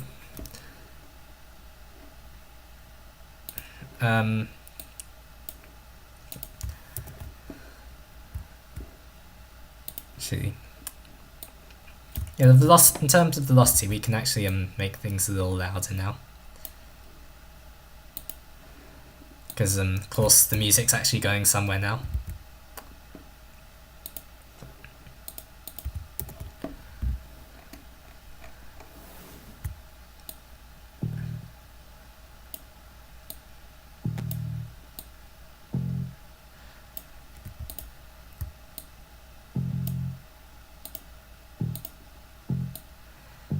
Now, in terms of the bass, we're just mostly going to emphasize the root notes, except for this little moment where I just kind of drop down to E flat for some extra decoration.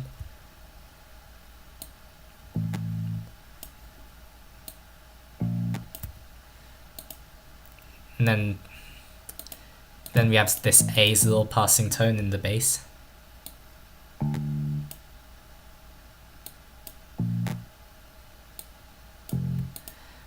Then I emphasize the B flat note, then I'll just do a quick little arpeggio in the bass just for some extra decoration.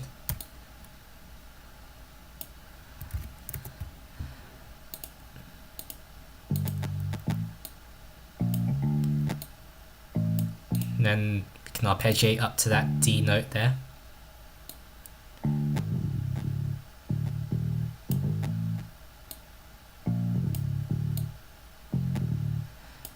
And then just then can drop down to that low D eventually. And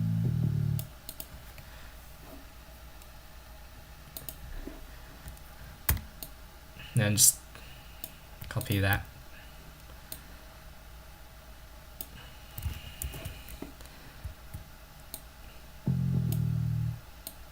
And then for our big E flat to F, we can just I just kind of want to add a little chromatic passing tone just for the sake of it.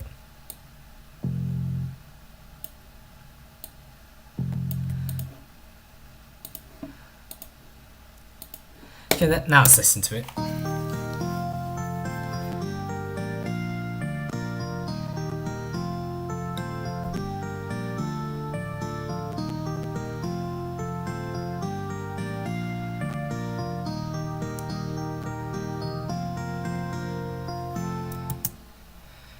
Yeah, that sounds nice.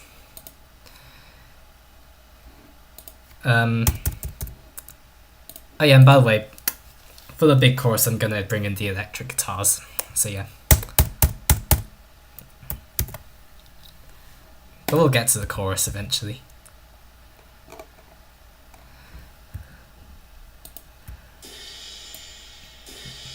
But in terms of what the drums should do,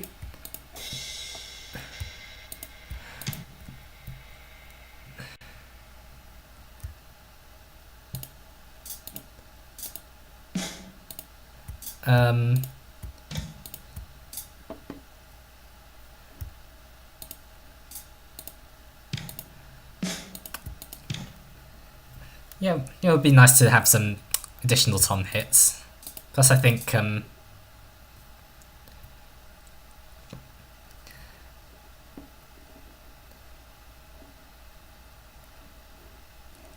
increasing, having the hi-hats now play eighth notes instead of quarter notes like it did previously would also be good.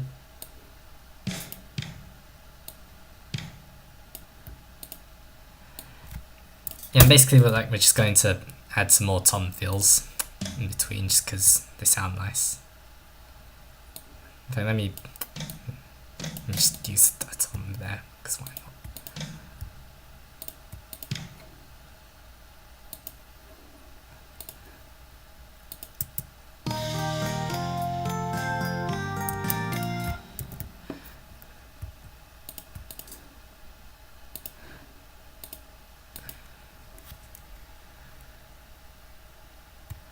Actually, I think, in fact, actually save the busier hi-hats for the second verse, I think.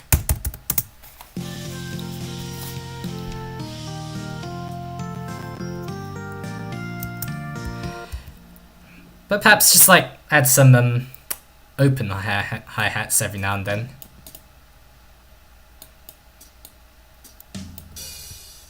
Something like this would work.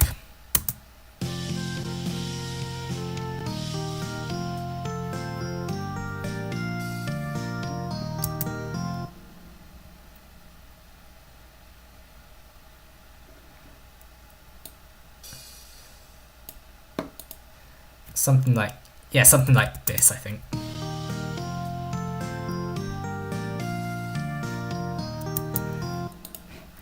Yeah, that works.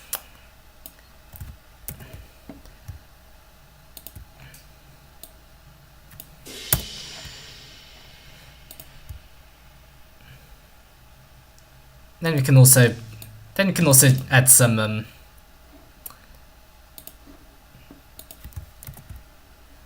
you can also add the high tom as well to that one.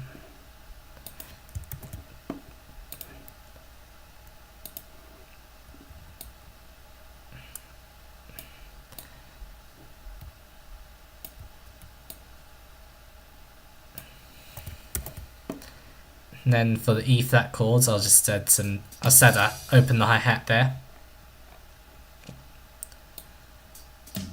As well as here's two.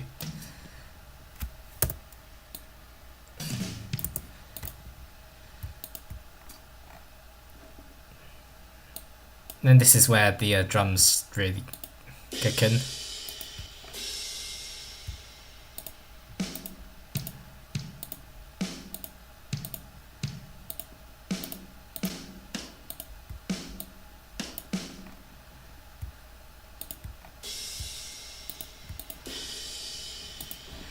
Okay, let's listen to how this sounds then.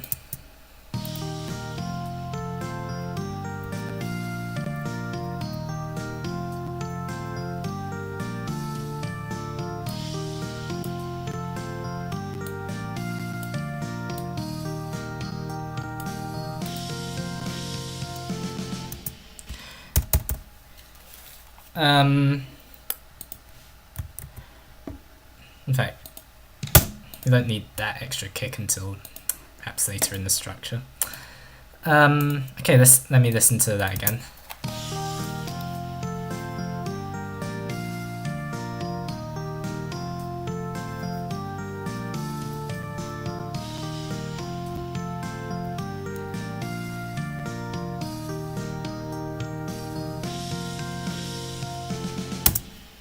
Yeah, it sounds nice. I think I actually want to turn up the sound of the drums just a little more than I currently have.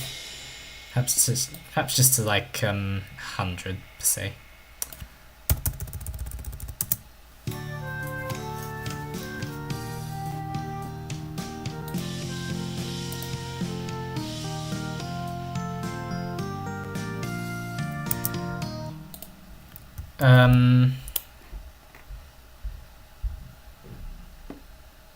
Actually, I think the little fill that I do here is probably a bit unnecessary. because, you know, we're gonna have the big fill, like at the end of the pre-chorus to really lead into the chorus, so.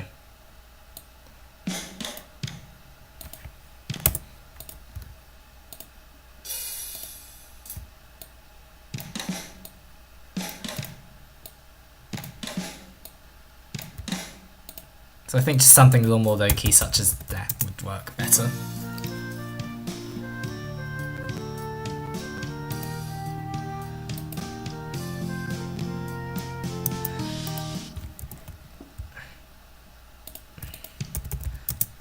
Or something like this.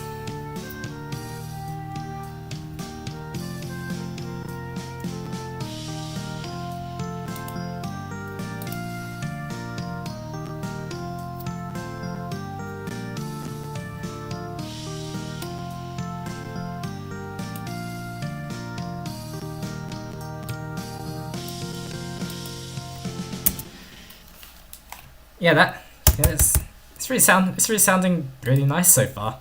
I'm liking it. And also, I'm sorry if I'm not speaking that much during the stream. I'm just so in the zone right now, making this song. I do actually want the pre-chorus melody to be on a different instrument, just for the sake of it. Doesn't have to necessarily be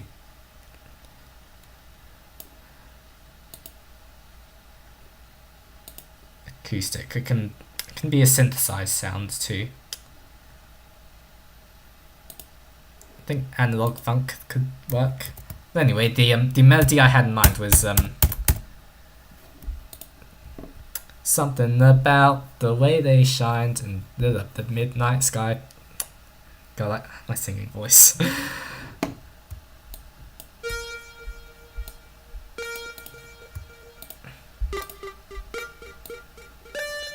Oh, C.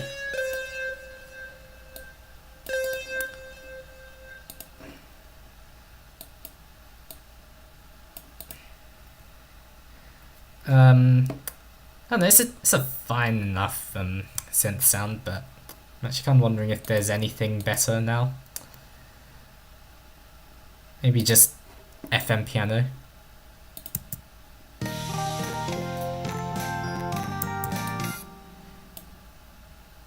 I don't know, it does kind of clash a bit with the 80s FM piano sounds, because like they're basically the same.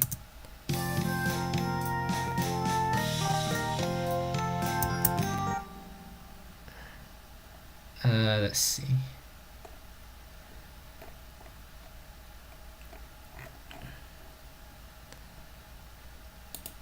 I suppose beautiful melody, because it's a beautiful melody.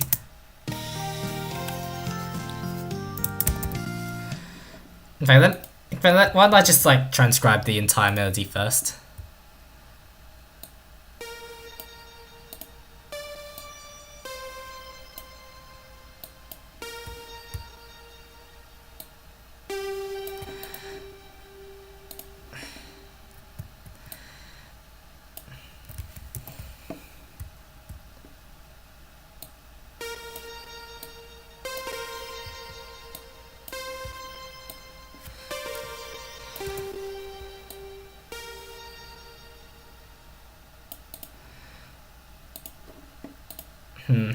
Yeah, I'm not a big fan of how this sounds, but let me try this. Okay, let me get the looper thing. Okay, it's here.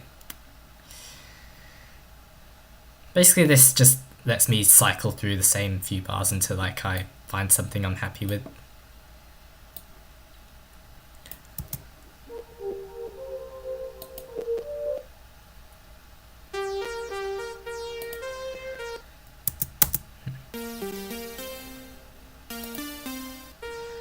Let's see, this sounds nice. Evolving Shades sounds fine. But no way I'm using that. I think Evolving Shades is the best one so far.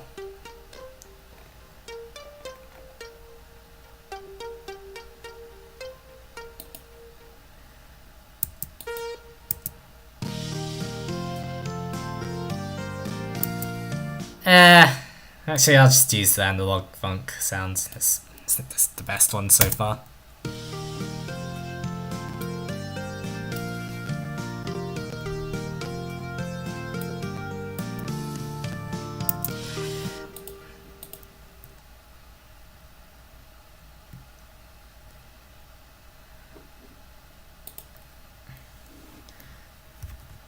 I'm actually I just think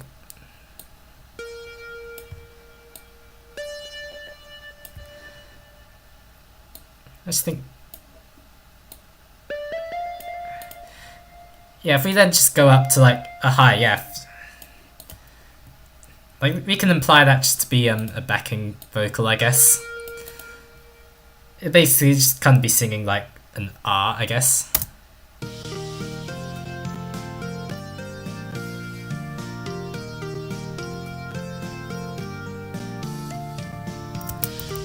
Oh yeah, it should be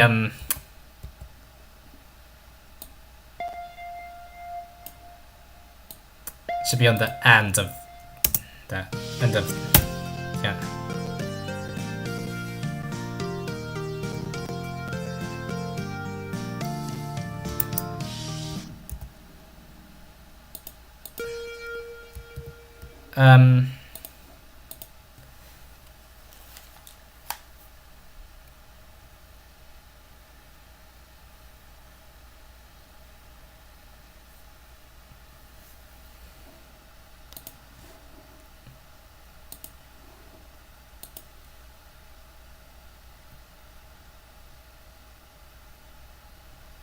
Actually, now that I transcribe it, this is something about the way they shine, the midnight sky, and then the next few lines I'm gonna transcribe will be and the way her eyes glisten like the shadow edges he's worked so hard to smooth. Yeah, actually, we just went through the whole chord progression, like just up to there, and like. Because I don't know, for some reason in my brain, when planning it out, like, for some reason, it also then went on to, like, and when she took the stage and remembered her name, but, I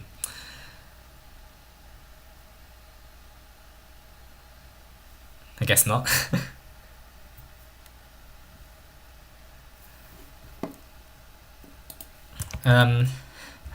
Yeah, it's just a little bit, some weird planning by me.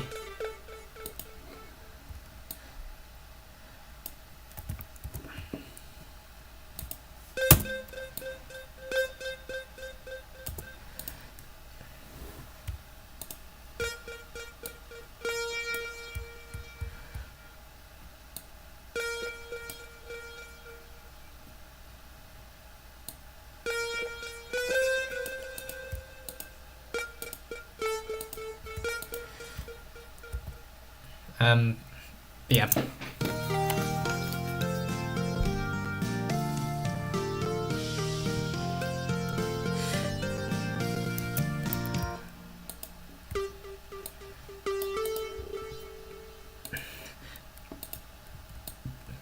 But yeah. And then like the chorus will be back when the rules are then the chorus, come on YouTube, back when the rules were crumbling, like that's what I make the chorus.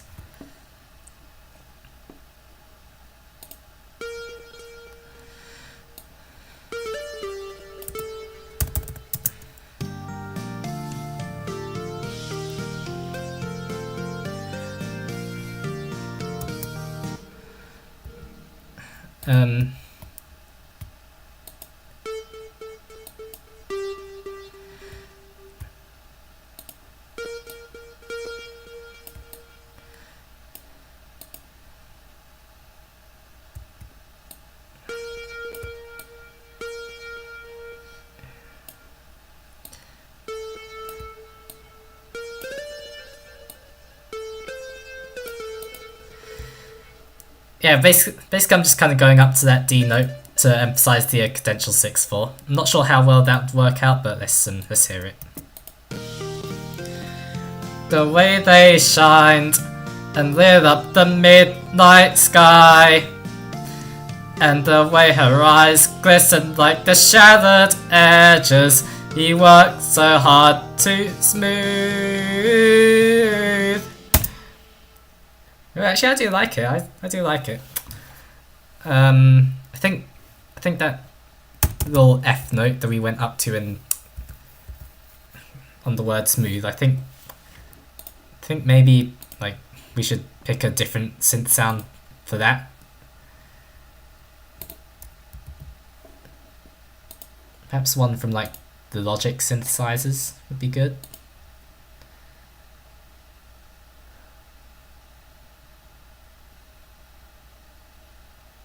Perhaps Funky Octavia, I think. Plus we can actually make it a chord as well. So just make it just a little louder.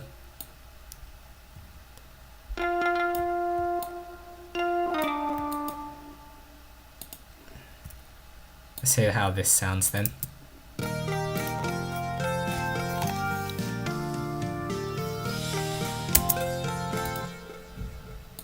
Yeah, that sounds nice, but I think maybe you can make it higher.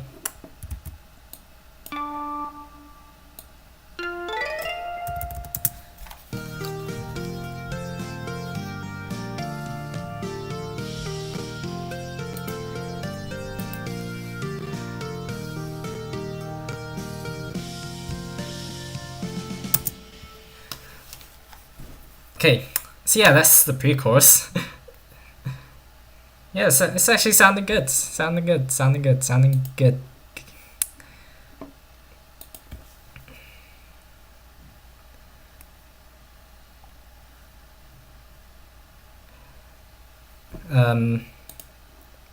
Let me get the electric guitars out.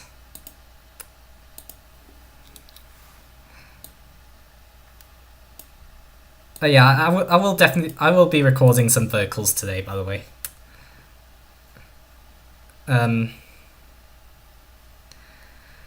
So yeah.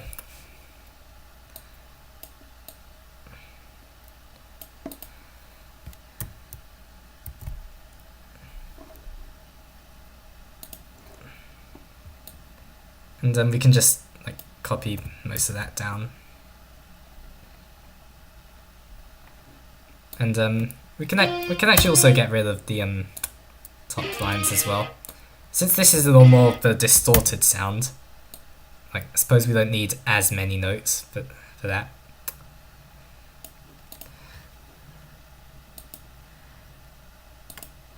And I'm also going to do the panning thing where I pan the guitars in like both sides. But I think actually for now I'll just keep it on the same track first.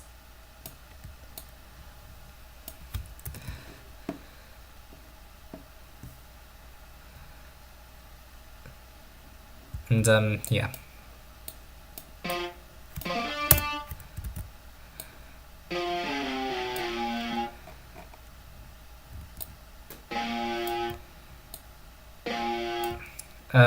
But for the chorus though, the chord progression I'm thinking of is similar to what it was for the verse, except what I'm going to do now is I'm going to do a D minor chord, right, instead of a D major chord.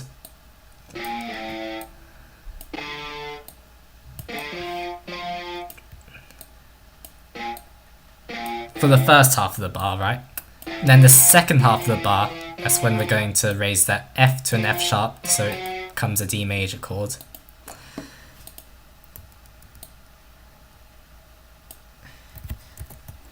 And then that D major is actually then going to resolve to G minor in good old secondary dominant fashion.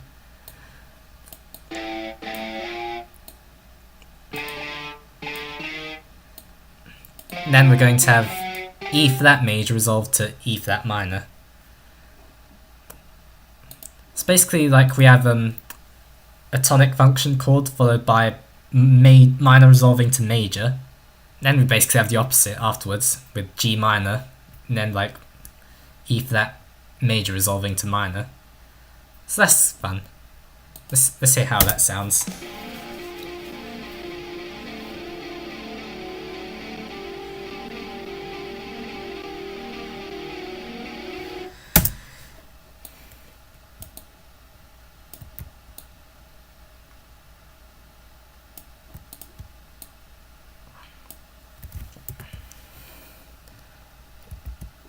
And now we can just like turn up all the way.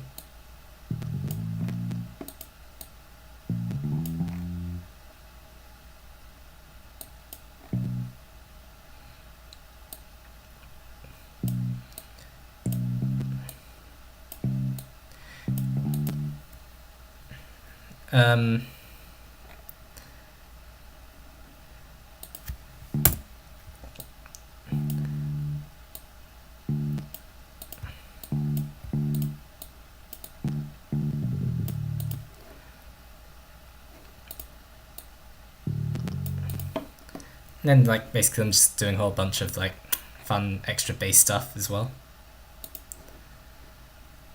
just to make it a little more interesting.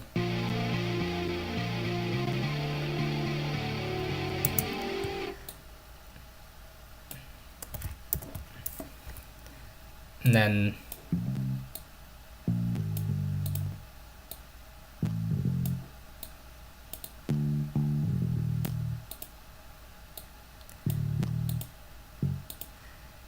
yeah, and then I'll actually even keep the bass on the G flat.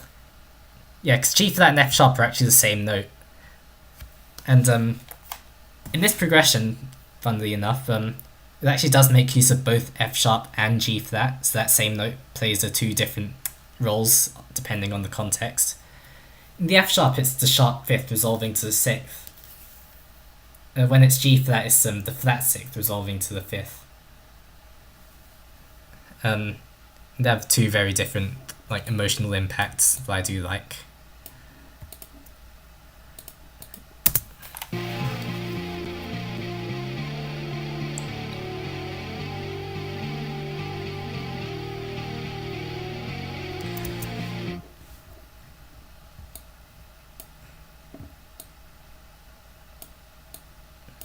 And yeah, now I'm going to pan them and just one of them just pond them to the H, because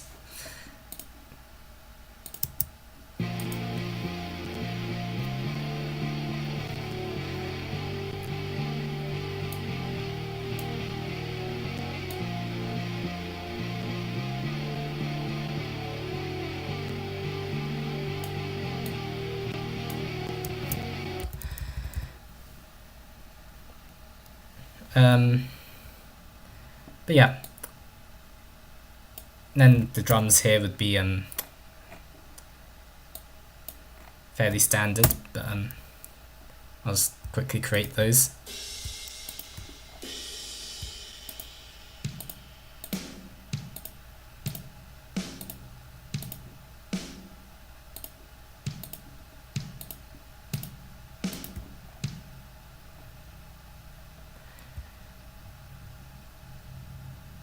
I think I'll go to ride cymbal this time.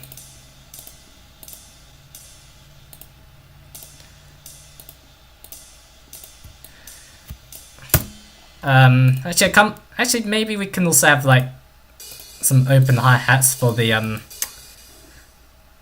for when, you know, we have the major resolving to minor and minor resolving to major stuff. Because that's all happening on the downbeats. Anyway, let me listen to how that sounds.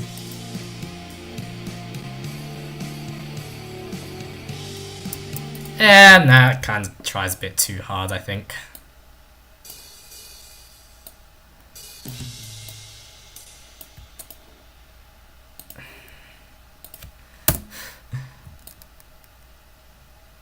I think maybe just having the crash cymbal every 2 bars would be good, but let's listen.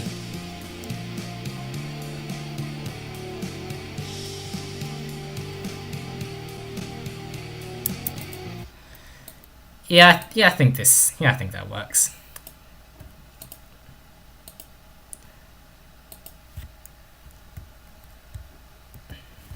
Alternatively, like, we don't need to have the crash cymbal for the E flat chord, but let's listen to how that sounds.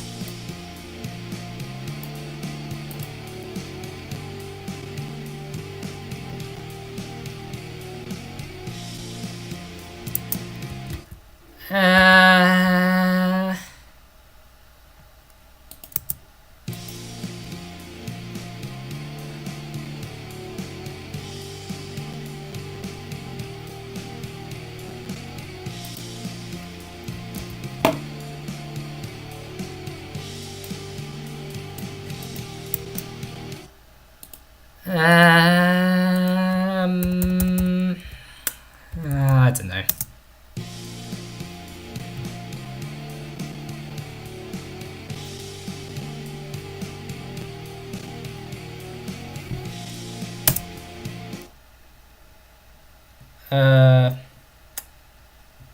Actually, no. I think I prefer. Just Yeah, I I prefer no crash symbol for the E flat.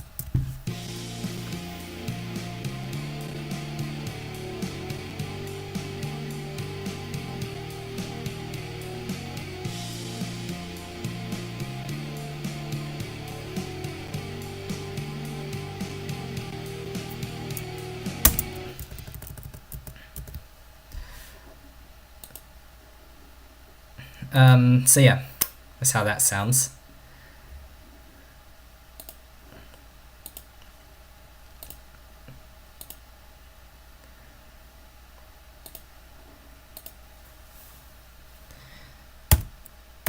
And now, as for the melody, I mean, we probably could add some extra decoration here and there, coming back to it.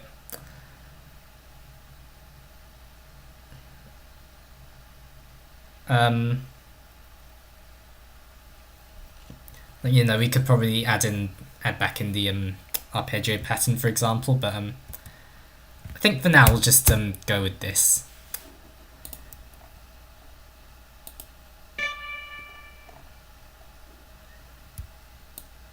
But anyway, the melody I was thinking for this was back when her. In fact, why don't I just play the thing and I can sing along. Again, it wouldn't be good singing, but back when the walls were crumbling, he patched them up. With the touch that could melt even a heart of stone and mold to fit in you. Something like that.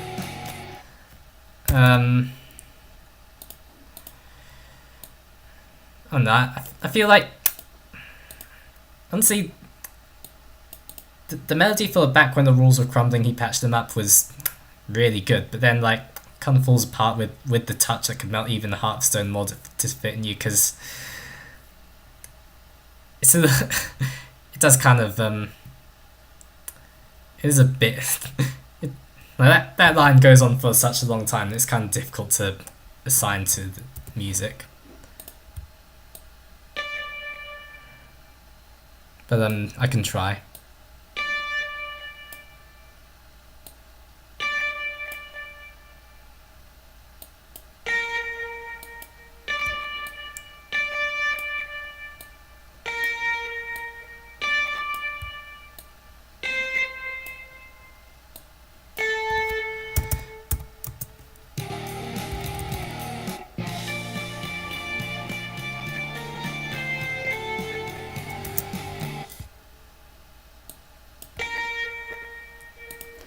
Yeah, I mean, I like that melody.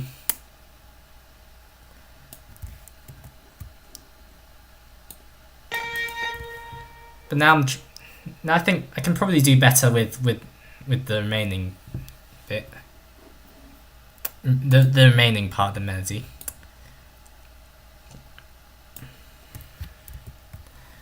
I think we don't necessarily need to fit it in before like the G minor chord. I mean, I do for the first part because it makes sense there. But I think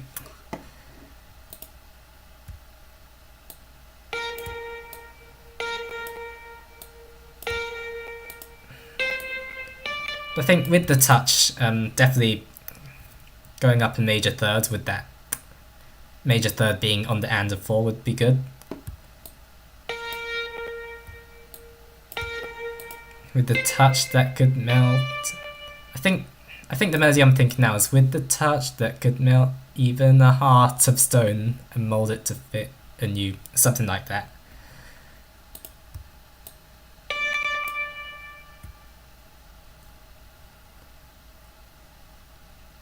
Um, actually, now that I think about it, even is strong. Even the syllable eve in even is strong, but I'm putting it on the and of 3, so it becomes with the touch that can melt even a heart of stone, and like, it's a bit janky word setting there, but with the touch that could melt even. How am I supposed to? God, this line, man, this line. I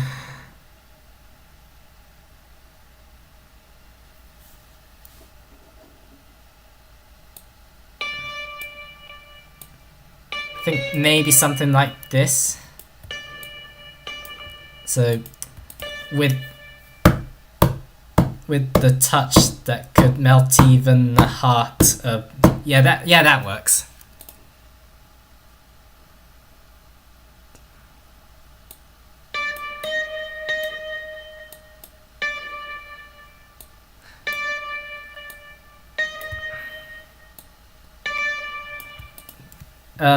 Yeah, because like strong syllables shouldn't really go on like the and of the beat, or basically like the offbeat 8th note, basically.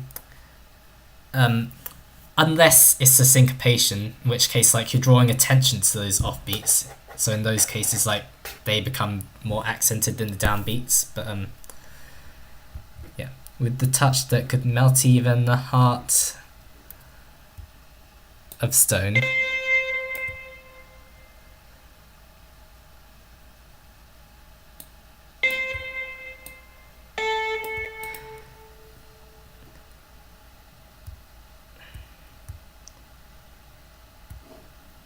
So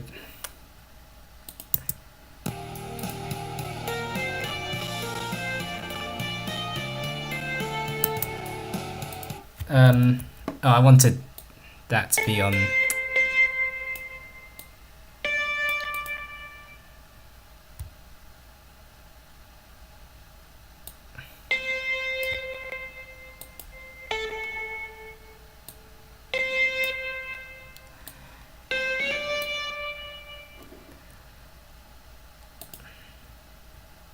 Now, however we mold it to fit in you to sound.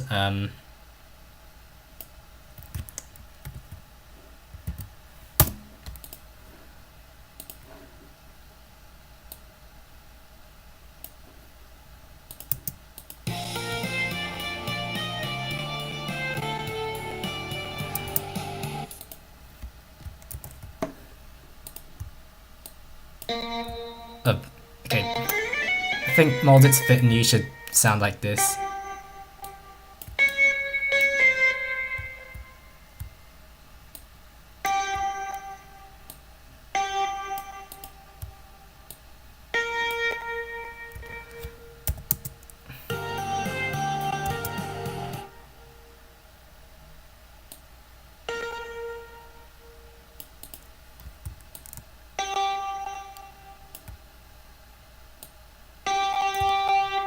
Then a new can just kind of be this long sustained note that also emphasizes the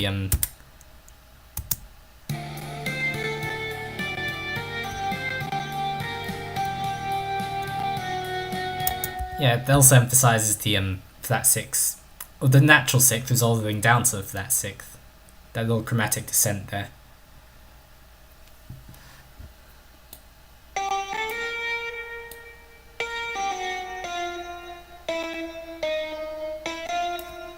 I think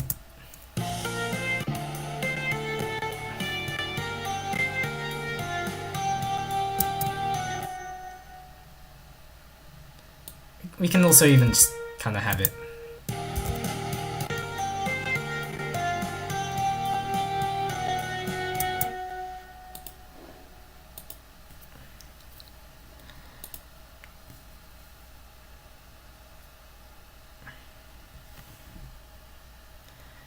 So yeah, that's the chorus.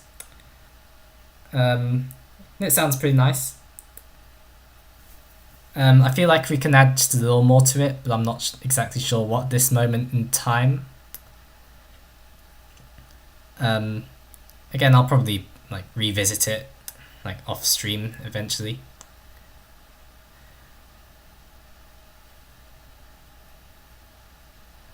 But yeah.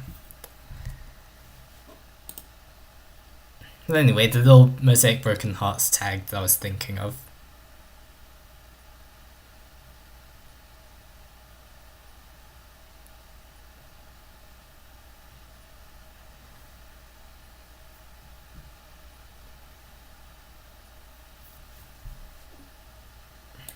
I think with a new line here, I think I want to just kind of have every other instrument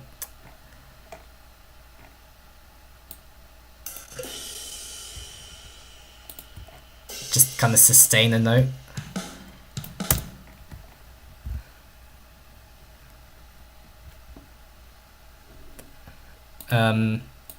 With maybe a ride cymbal just kind of emphasizing the change, I guess. That could be good.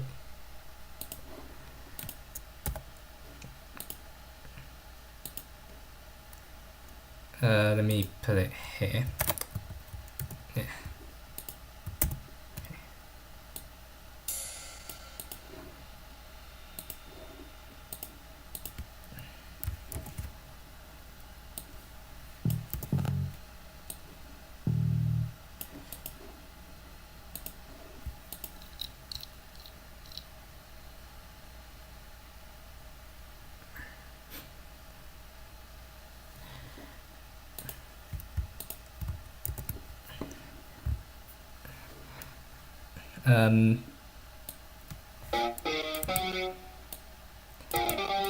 Okay.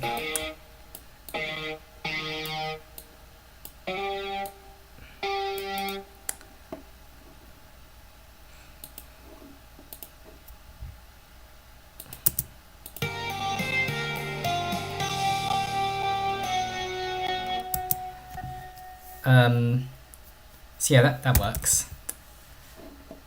Again, I'm sorry I'm not speaking that much in the stream, but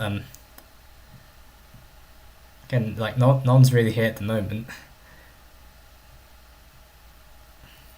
So it's a little difficult to speak when there's not much chat to interact with, but what can I do? And especially for something like making music, 'cause like I'm just so in the zone right now, trying to figure things out, and like it's pretty difficult to speak and make music at the same time, but I'm trying my best.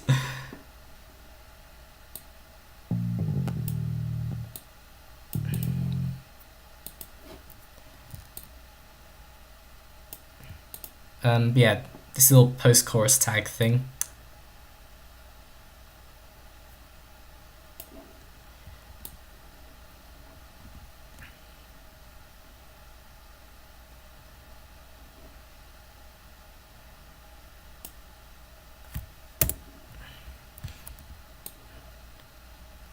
I think, yeah, it would just basically be E flat to F a few times, and then just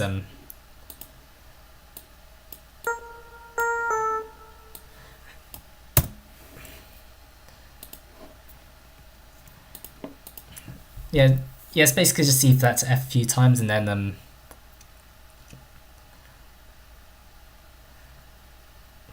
it basically then like resolve to B flat for the second verse.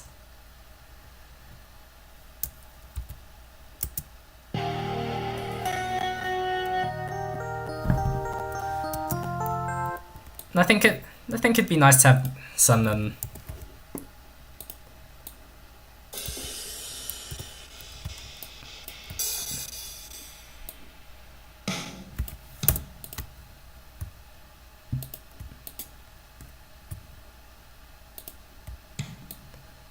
yeah, basically just be nice to have some little drum fills here and there. And we can turn down the velocity a bit.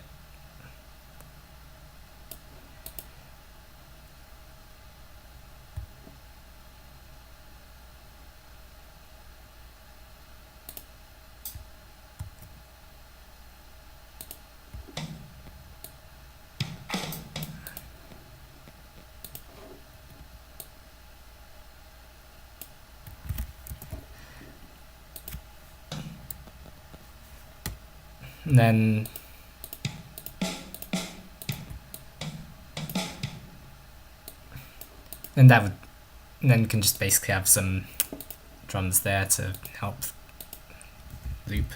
Yeah.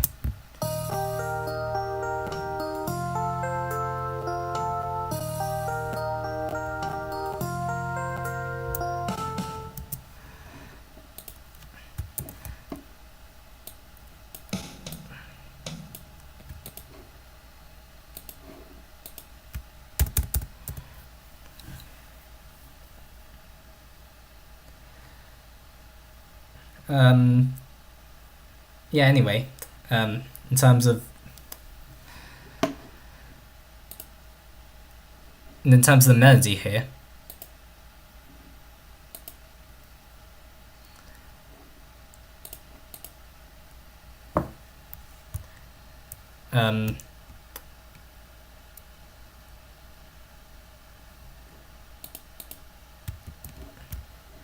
actually I think the arpeggio pattern's a little too busy for,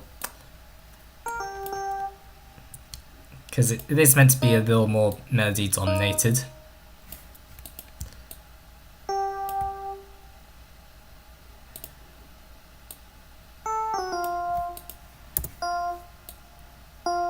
So just add in some longer notes, I think.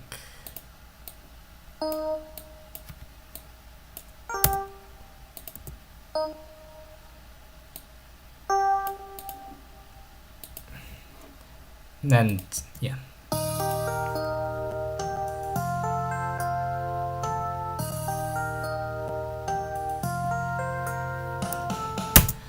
Yeah, that works.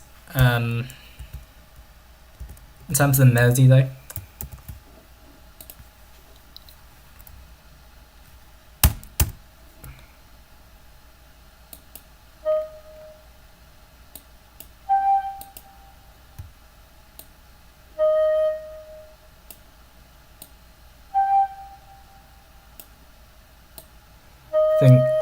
think something like this. So mosaic, broken hearts.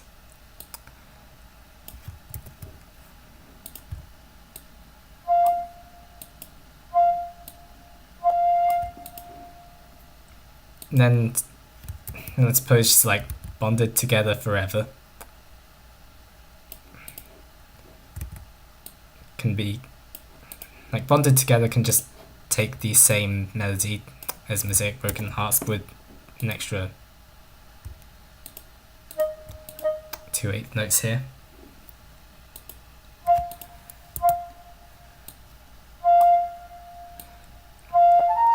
And then forever can just be that. It can just be a simple Trio pattern outlining the F sus4 resolving to F, like so. Broken hearts bonded together forever.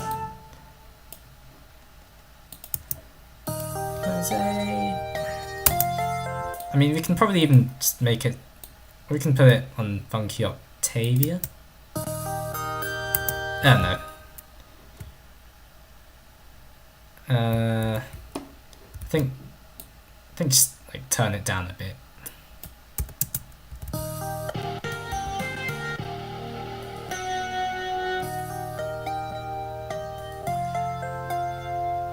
Bonded together forever.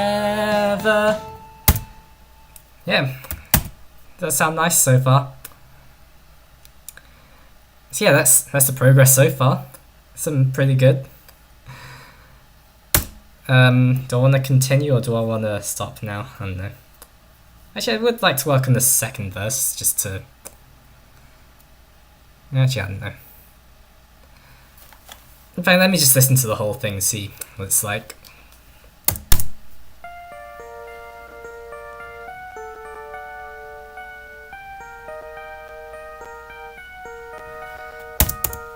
Or actually, what I should do actually is export it to my drive, I guess, and then I can listen to it on the other side of my computer, and hopefully that would help things a bit.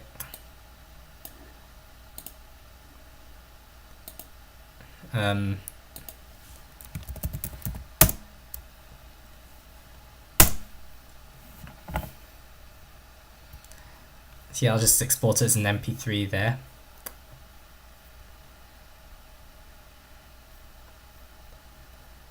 Or actually, what I'll do is I'll put it on my memory stick. Actually, that might be better.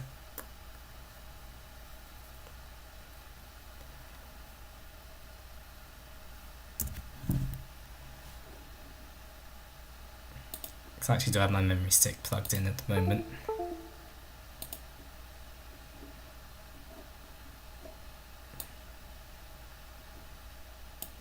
I can actually probably just delete most of that.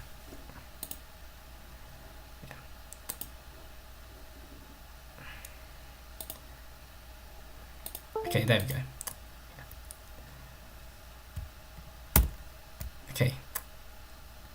So why am I quitting Logic? I will want to boot it up again, probably.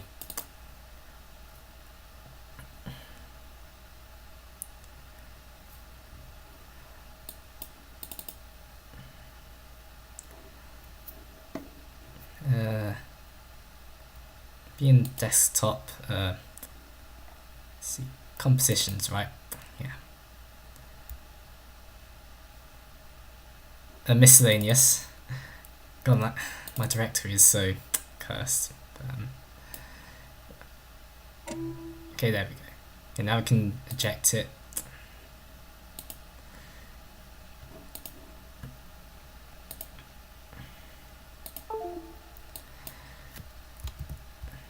Okay. Can I?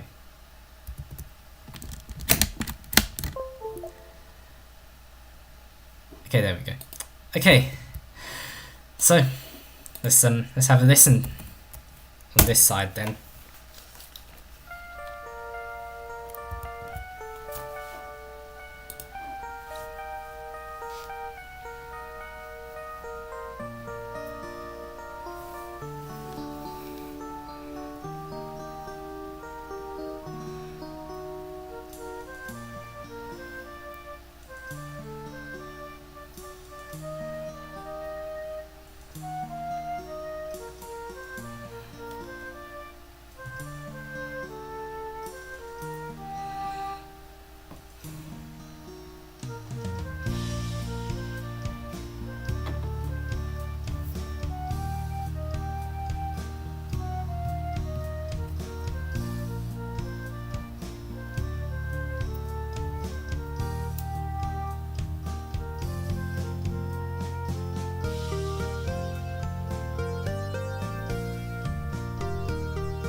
Yeah, it sounds nice. I think there's some things like chords though, listening to that. First of all, I think the drums can be a bit louder.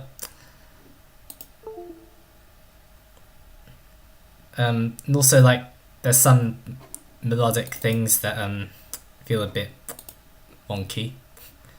I don't need to plug in my USB, don't I? Just keep it. Yeah, I can just keep it here and then just And just when I need it, I'll get back into here.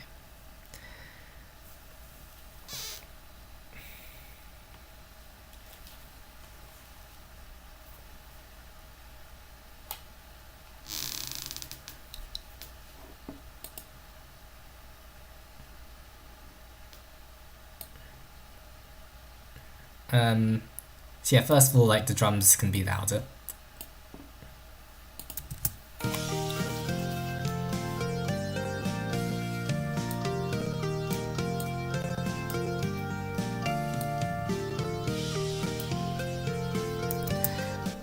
Yeah, and I think the melody there was a bit wonky. The way her rise...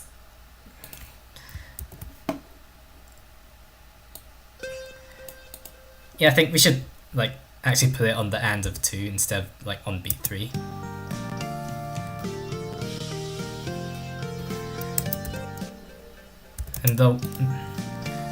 And the way her eyes glistened like the shadowed edges.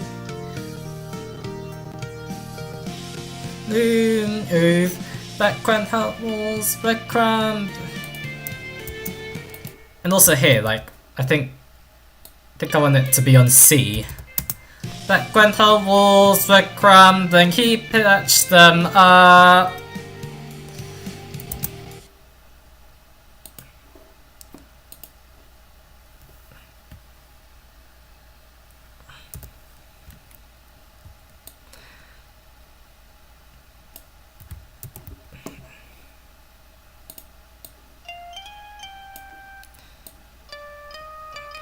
And I think like there should definitely be some filler to fill the gap between between up and like, you know, the rest of the melody, but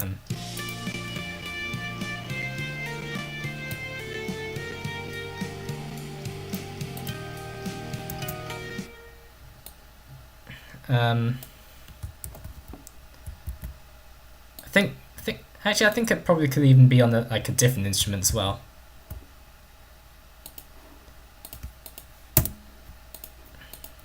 So just maybe like a little synth line here. In fact, maybe one that's not like imitating vocals. I think I'll actually group all my vocal lines like here. And like everything under Funky Octavia is just a regular synth line, just for clarity.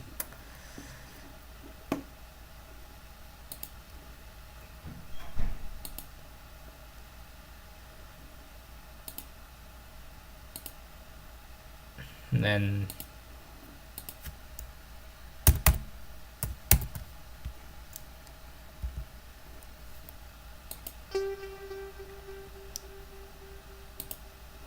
oh, this is the wrong analog lead.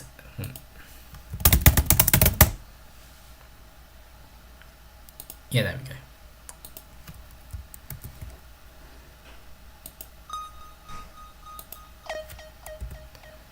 Okay, and one bar 35.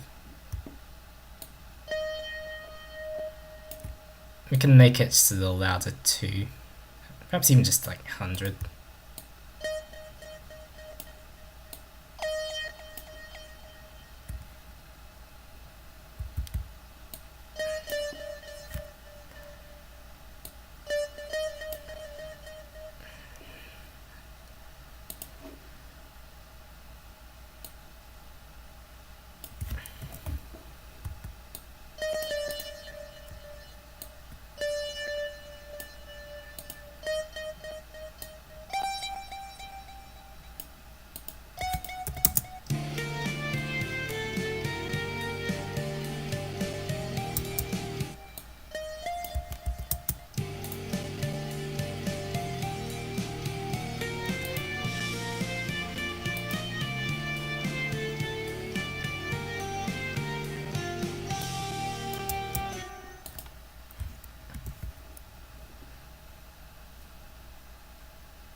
And also I'm thinking like this melody here, like when everything else is like starting on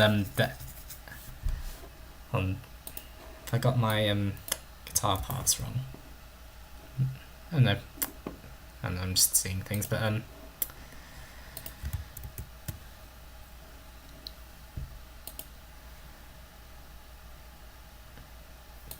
don't really like the fact that the word new, or the syllable new rather, because a new is like one word, isn't it?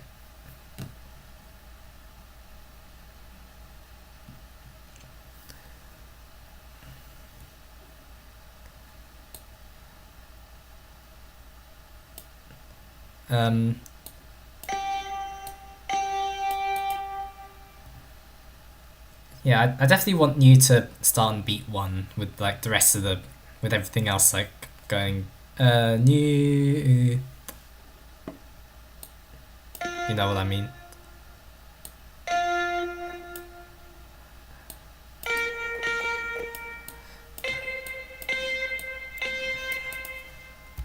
Maybe if we adapt the melody like that.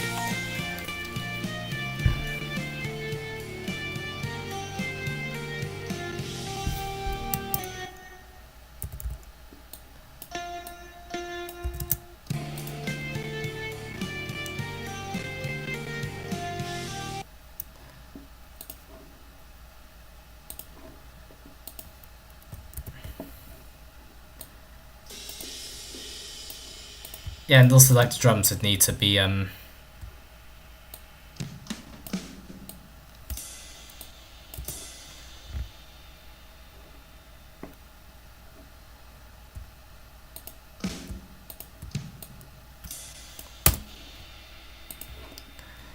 and we can just do a little drum fill as well.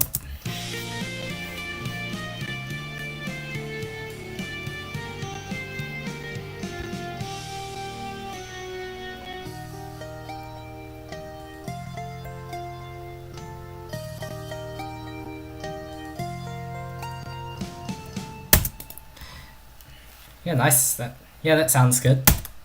Again, let me just listen to the whole thing again. I'm so invested in this song now that I'm working on it, but yeah, I will stop eventually.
Just gonna have those quick little 16th notes also be played on the hi-hat too.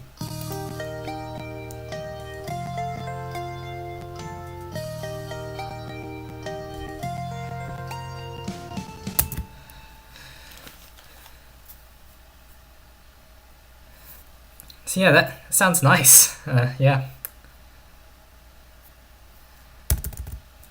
It is getting a little bit late, so like I want to wrap up fairly shortly.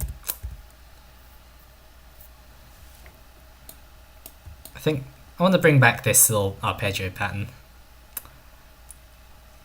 And then that would lead into verse 2.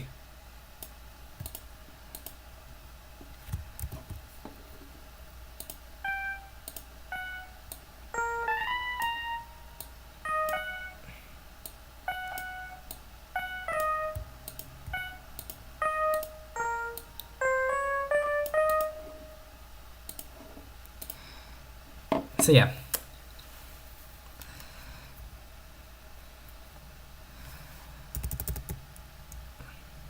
And for verse 2, I think we'll just have like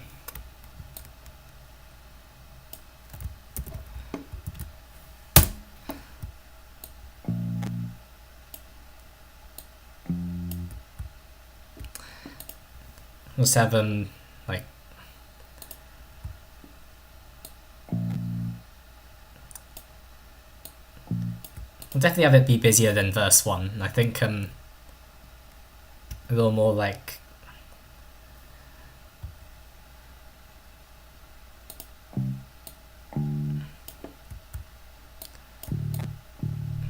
jumpy bass line, I guess, which is also a little more detached would work too.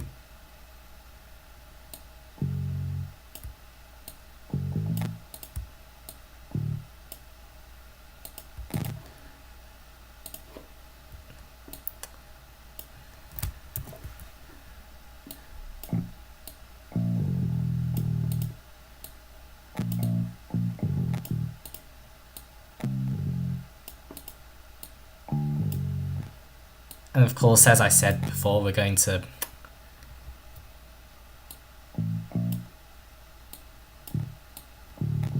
have our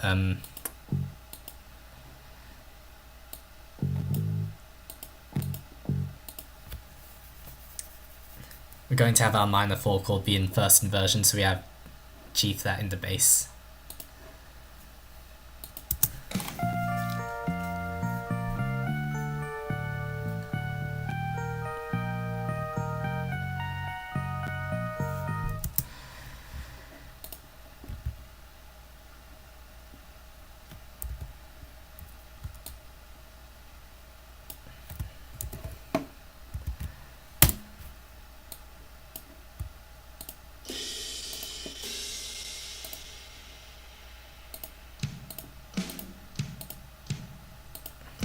Okay.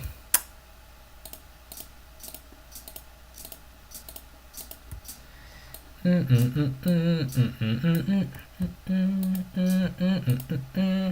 was so good though. It's actually sounding really good so far. I'm so happy with it.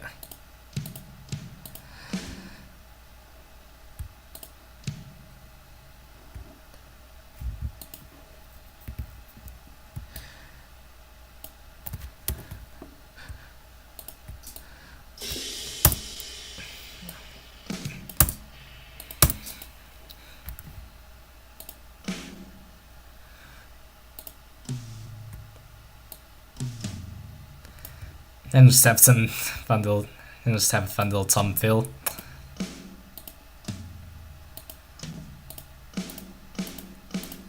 Leading to the second repeat, like so.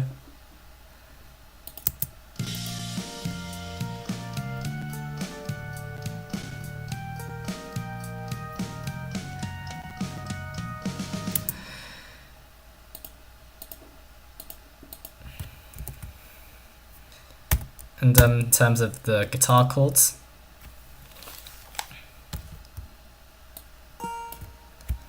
I already said we have them in for the start, I forget.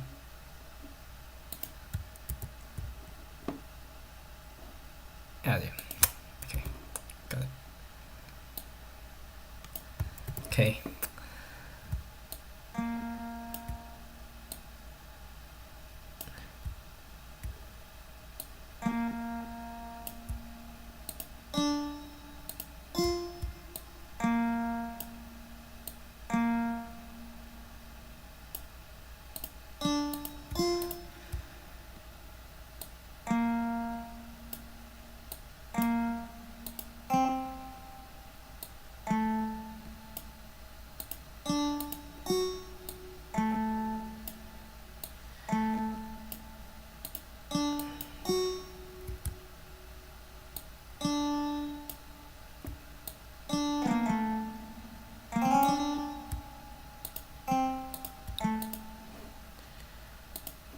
Oh yeah, and you might also notice that like over the D major chords, I do also emphasize the C note a bit as well, just to imply a D7,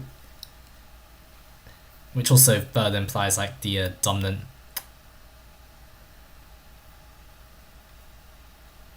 function that that chord has, or like the secondary dominant function it has at least.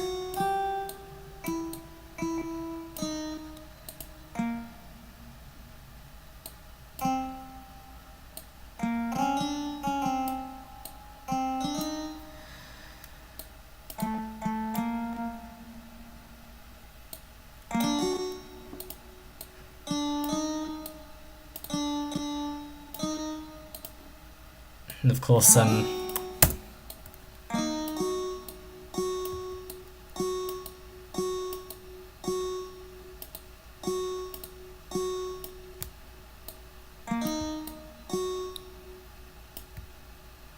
I think I'll also introduce that sixth as well, that C. Just because it sounds nice.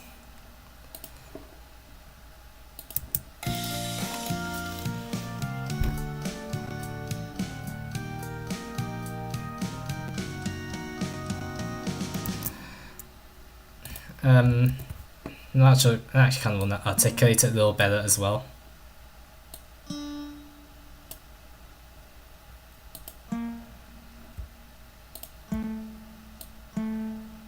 At least articulate the guitar part a little better.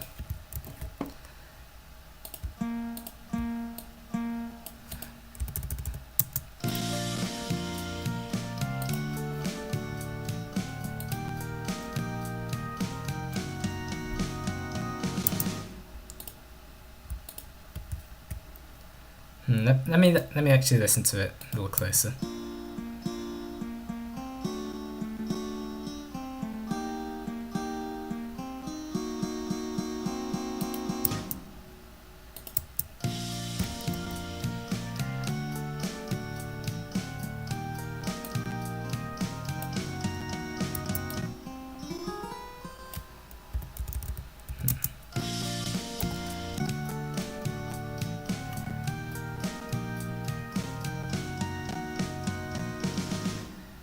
Yeah, I prefer the C down there.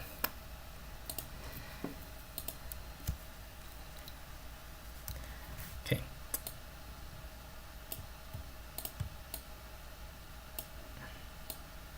And I think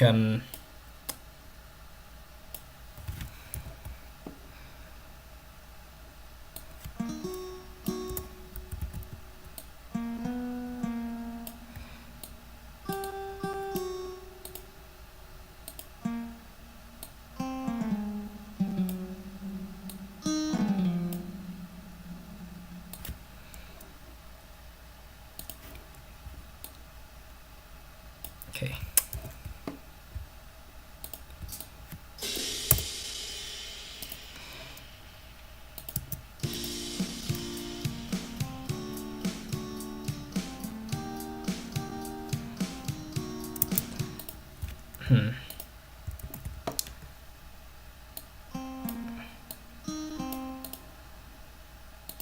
Yeah, I'm just altering the little guitar melody thing. Again, I'm so sorry I'm not talking that much in the stream today. I'm just so focused right now.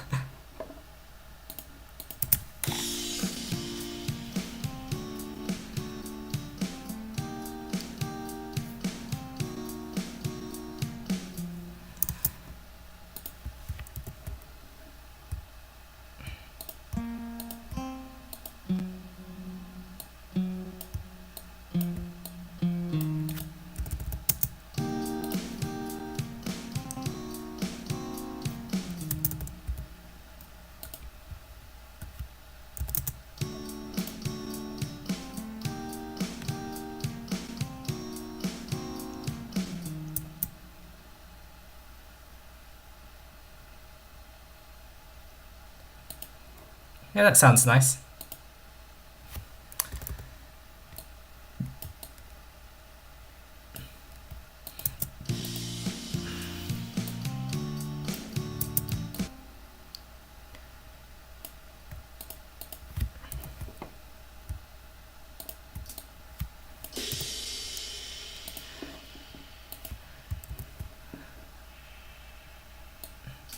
also kind of want to do some spicy stuff with the drums as well.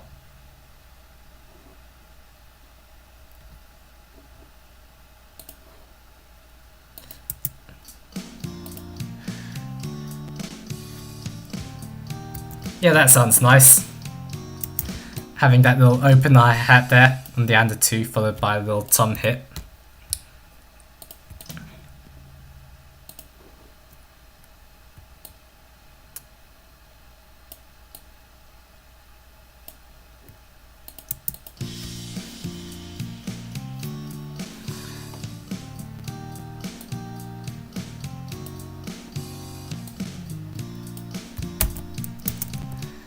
Also, let me take that arpeggio pattern, just put it there.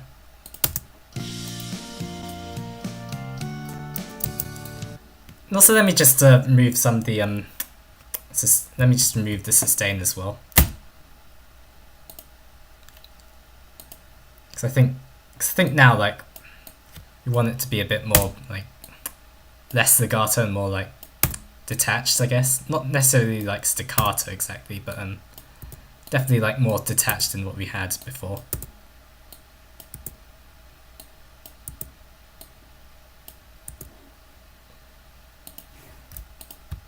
And we can also remove sustain from here as well. Okay. Okay. Yeah, now let me listen to it without the sustain. In fact, just to be sure, because like we're coming from like a section with sustain, just make sure that like that has no sustain on it at all.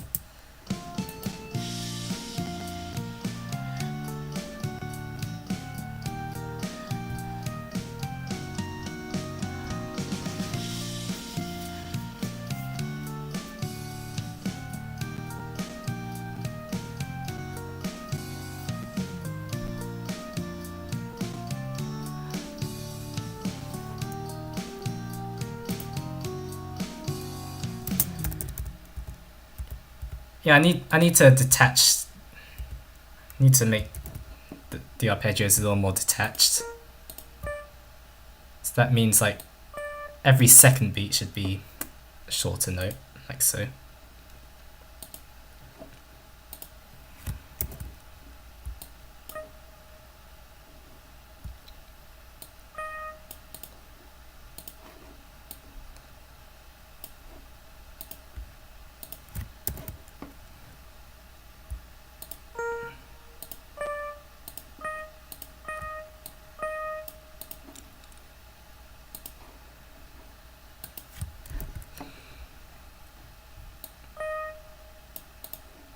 Yes,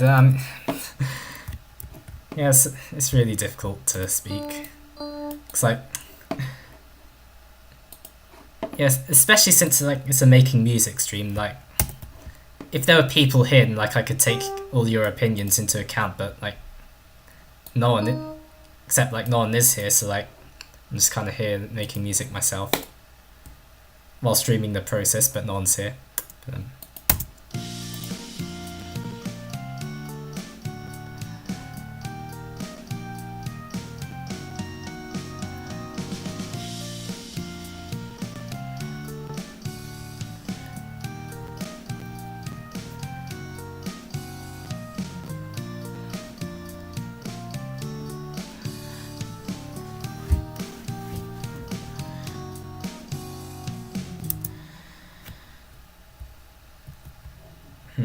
okay.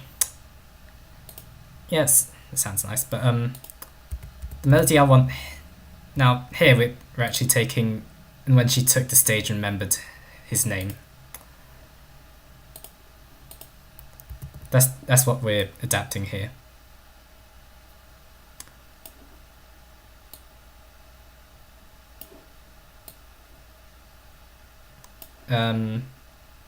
But I do want to create a separate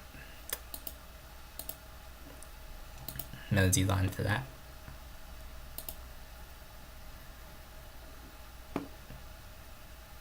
Actually, we can just dump it on the analog funk line, just because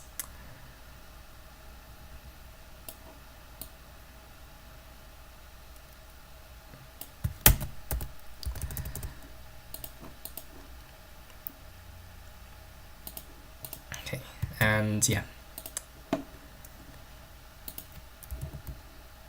The lyric is, and when she took the stage. So, and when she took the stage.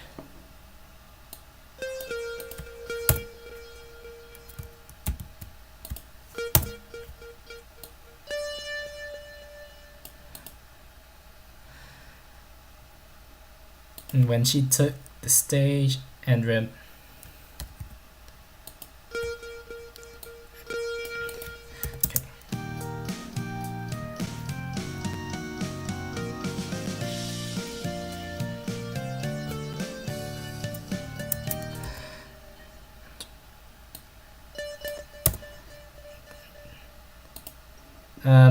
actually it does kind of clash a little bit when you add two synth sounds that sound similar like that.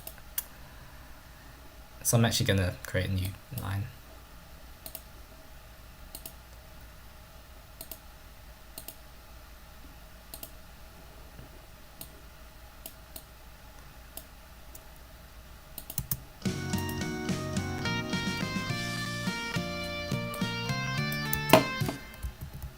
Except, I don't know, now that doesn't sound that great. Maybe the flute.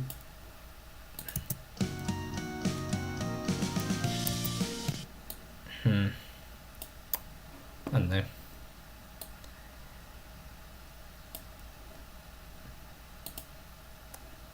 I mean, the synth sound could work, but it needs to be fairly different to what we're hearing right now.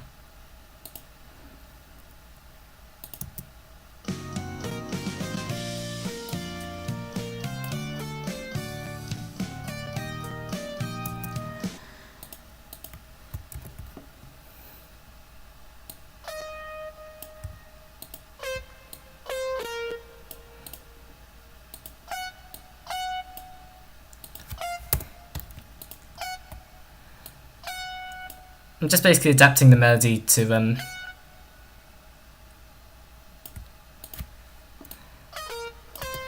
fit the new lyrics.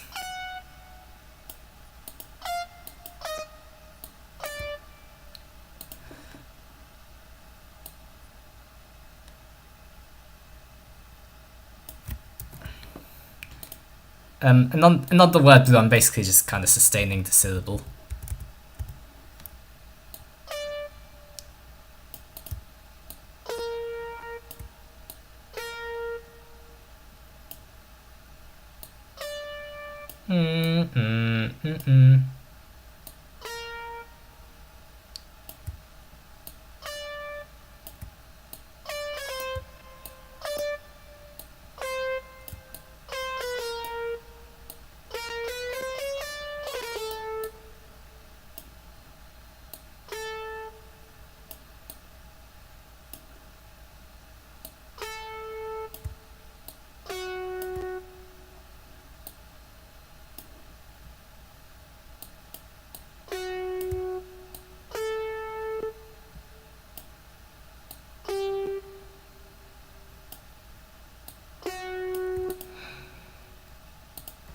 So yeah, it's something like that, I guess.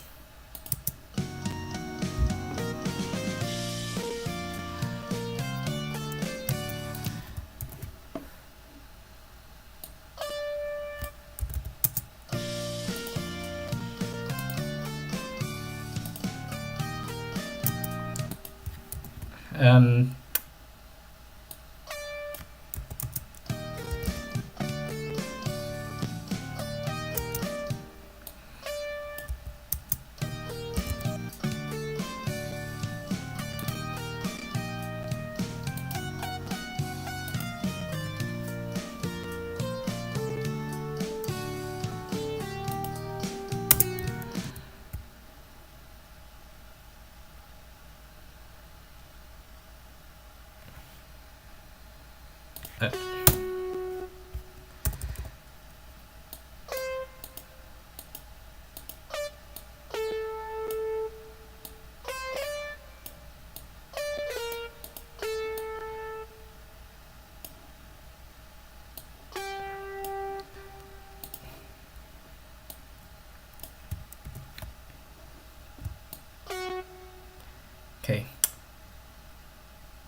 Okay, so yeah, that should work.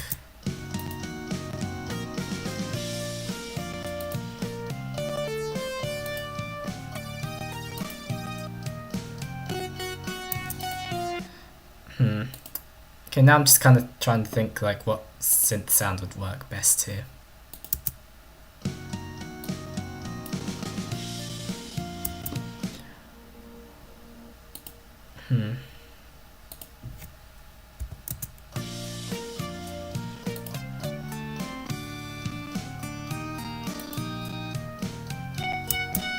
Oh god, no.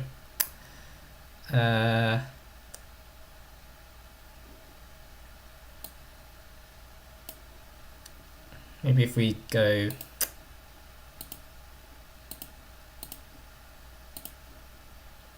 Maybe pop brass.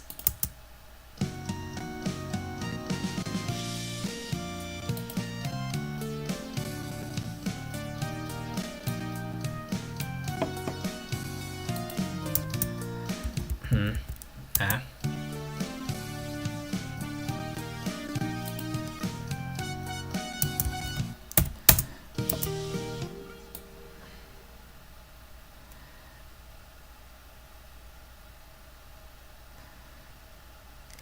Yeah, I'm just going to loop I'm just going to loop the entire thing just until I find something that works.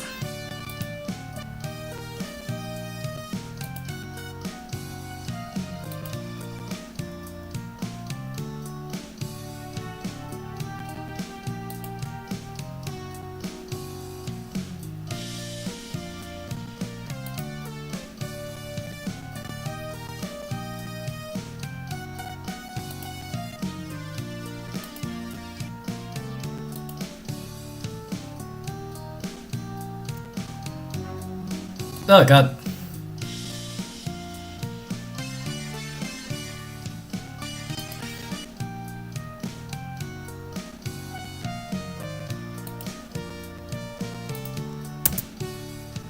Oh, getting the synchronization error message. God damn it.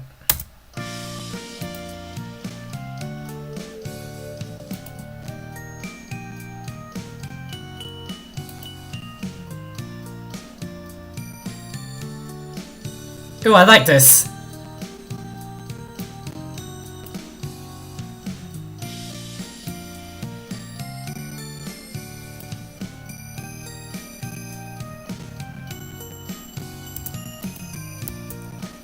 I actually really like that synth sound. What about delicate bells? Nah.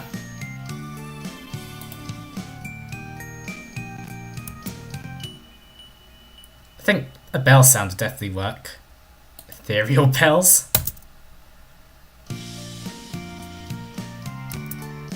Okay, actually time for a funny little story now. Because we haven't had that yet.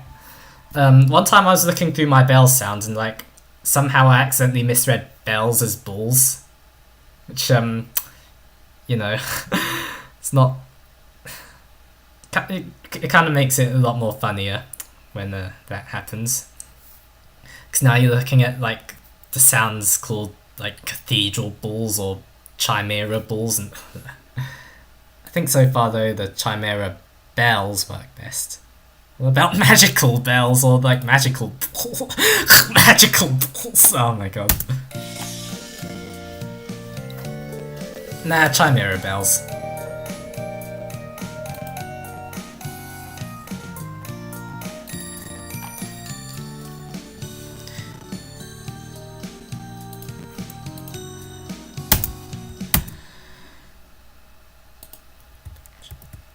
Um,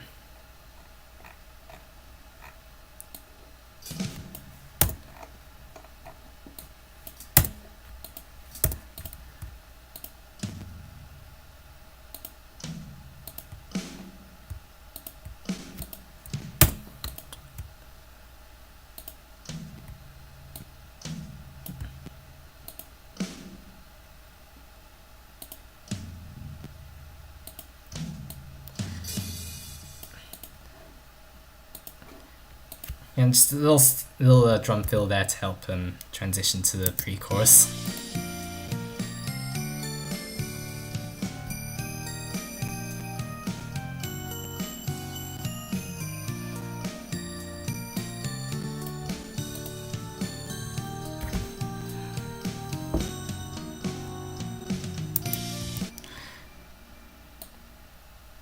then I think then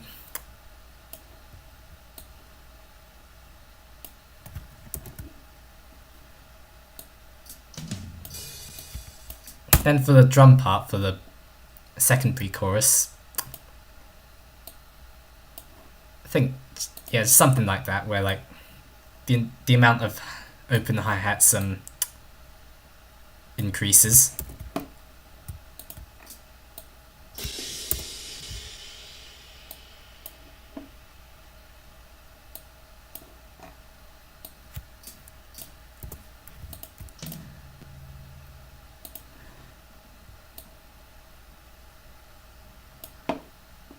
And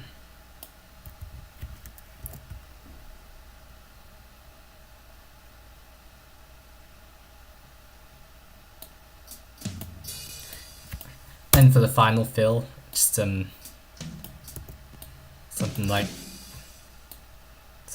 this, I guess. Honestly, I feel like the instrumentation from like pre-chorus 1, except the drums, work perfectly for this.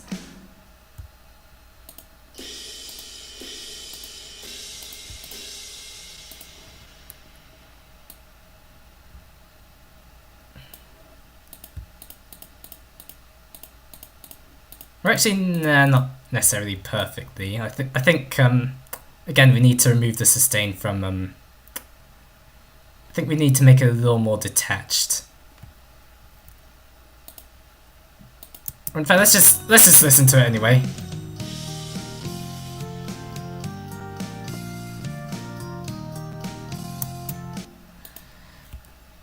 Yeah, I think make it a little more detached.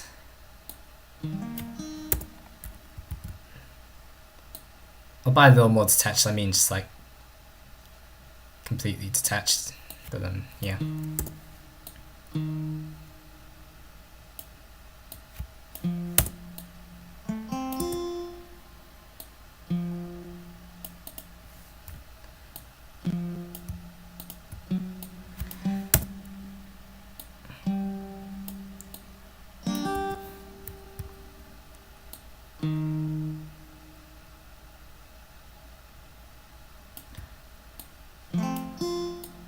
Well, in fact, we can just kind of keep doing what we were doing like with the previous verse, with like the quick little note there.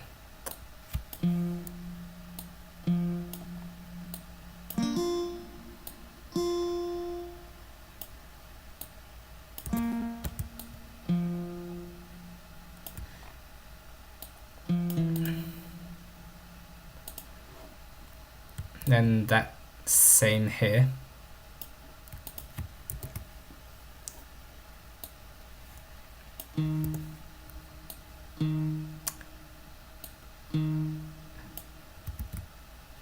I'm just honestly, I'm actually somewhat forgetting that I'm streaming right now because like I'm just so invested in this song.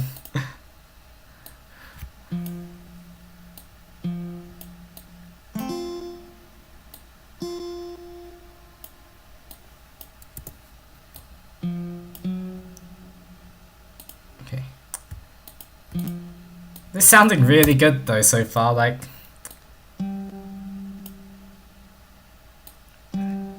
especially given the fact that like I'm working on it for like 3 hours now, I think. So yeah.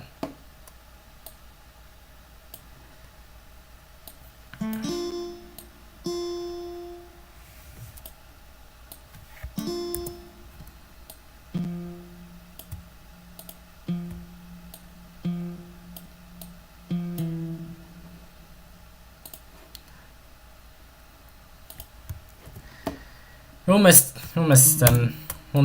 done this little thing.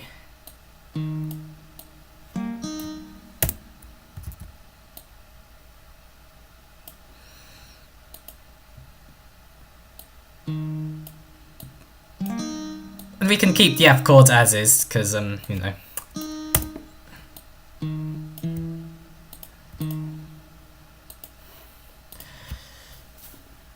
Because it's gonna help us get back to the chorus, so like I kinda want it to be all intense and all.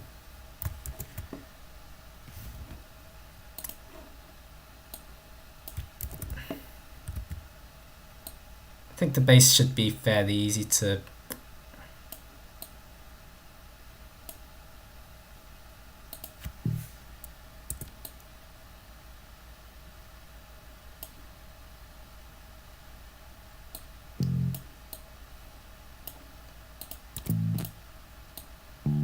Yeah, just kind of make some notes a little shorter, and then just, yeah.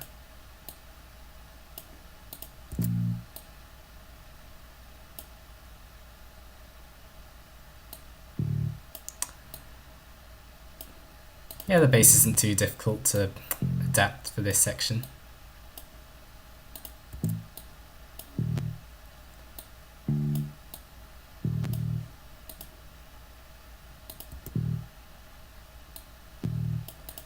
Okay, there you go. And then just like move all the sustain from synths here. Oh, whoa, what the hell happened there? What? Why? What? Huh? The heck?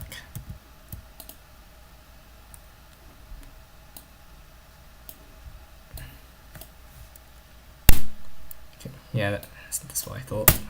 Okay.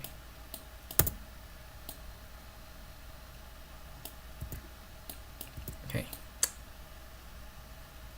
Logic Pro X can be janky sometimes, I guess.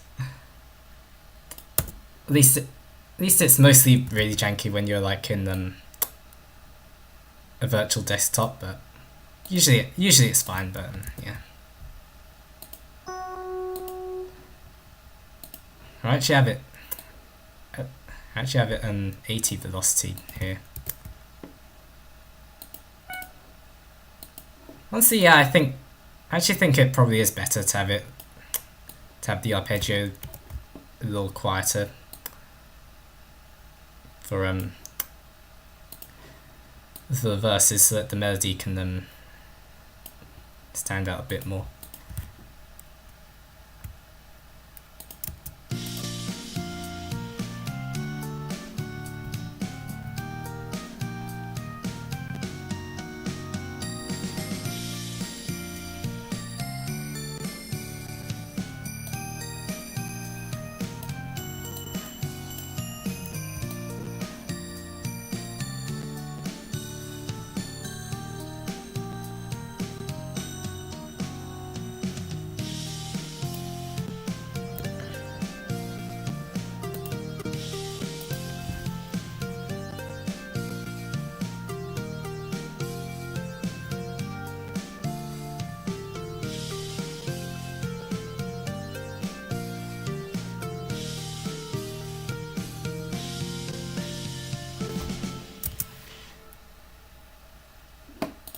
Yep.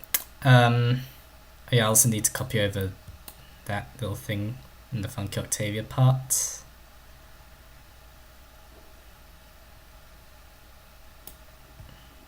And then just copy over the chorus one more time, I think.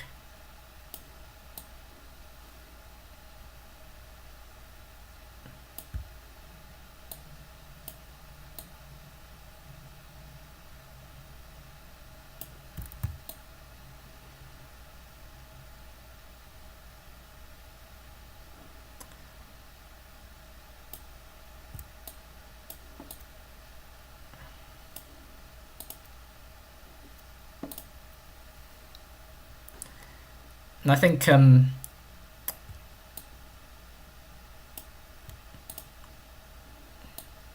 this time we can just loop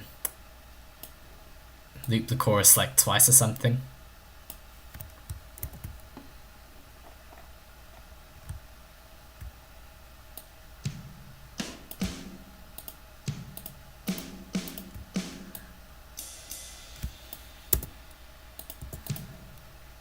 Like so.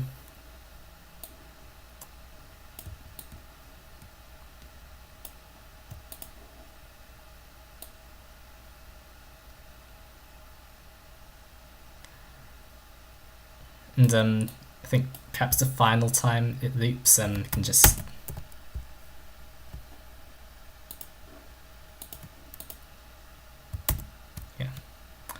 Okay, let me listen to it from the bar 41.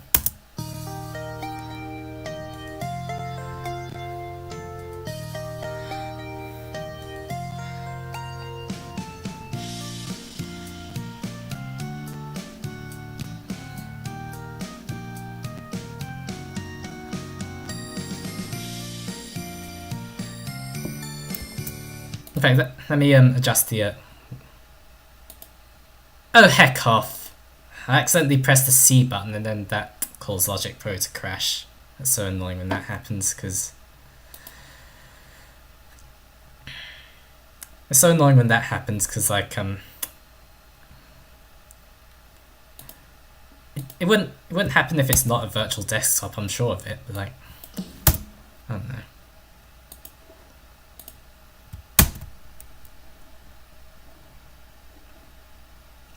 Okay, I know Logic Pro quit unexpectedly. Good thing that we had good thing I had autosave. Anyway, let's get back to it.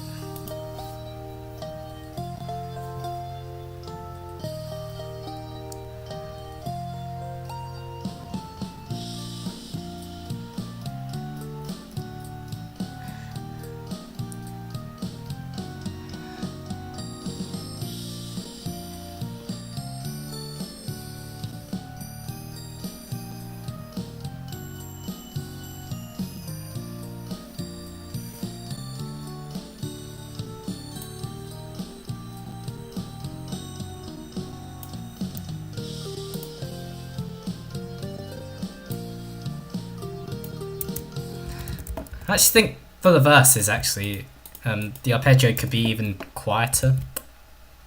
Probably like around 60-ish.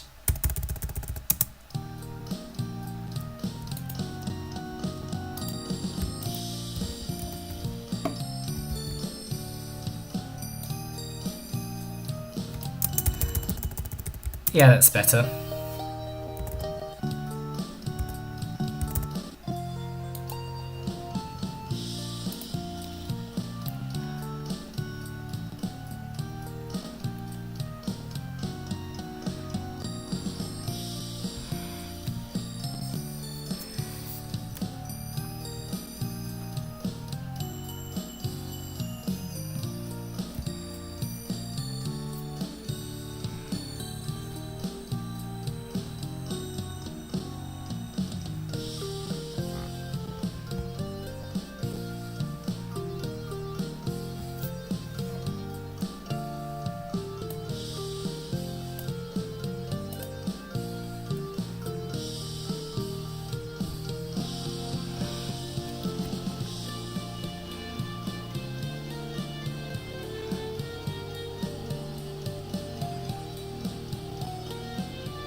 And yeah, that's good. I think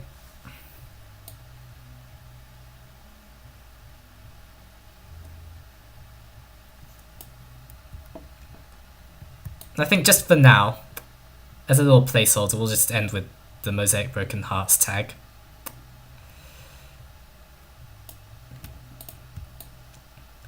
And then I'll figure out where to go from there.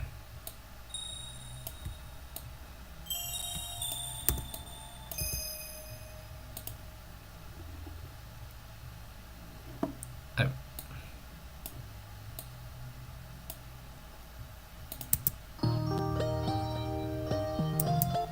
Well, what?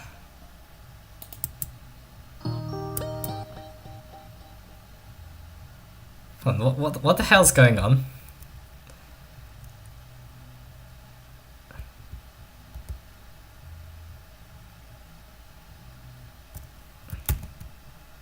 Huh? What? What? What the actual heck? I don't know, let me just... Yeah.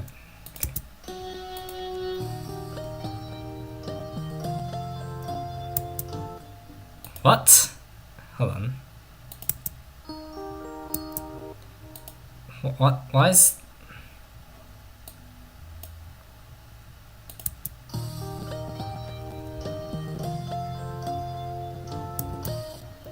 Huh? What? What the hell?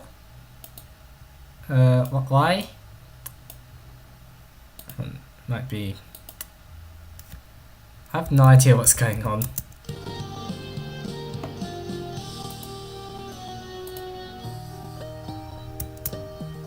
Okay. Yeah, that's a bit annoying, but... Okay, this should be better now.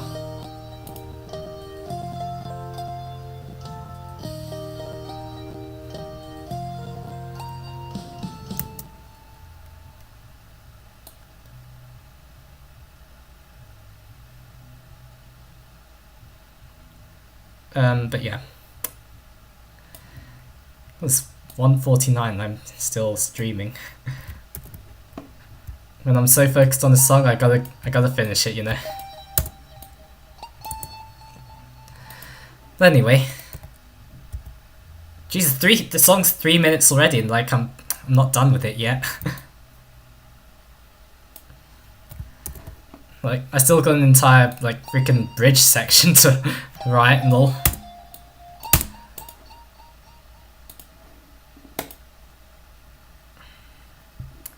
But then, yeah.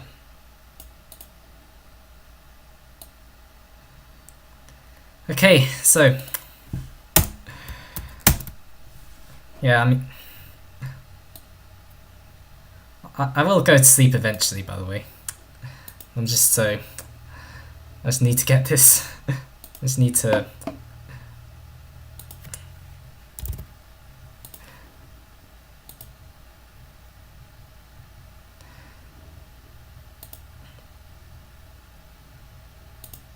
get this done, you know.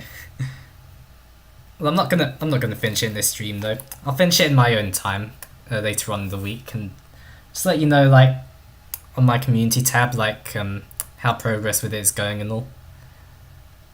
And I'll link to the final thing once it's done. So yeah,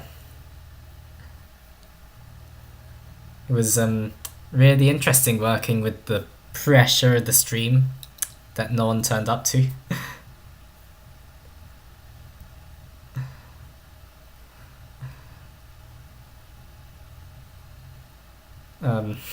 You know, I was just basically like actually composing like at my own pace without worrying about the stream too much, because no one was there.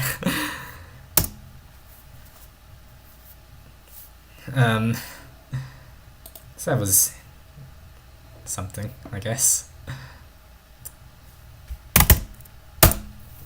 Yeah, I was just so focused on writing the music, like I wasn't even really paying much attention to the wait, crap. I wasn't even really paying that much attention to the stream, like.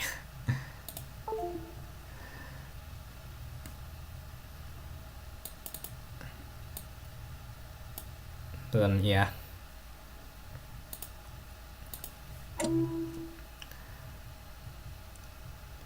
But anyway, I think what I'll do is I'll just quickly record some vocal demos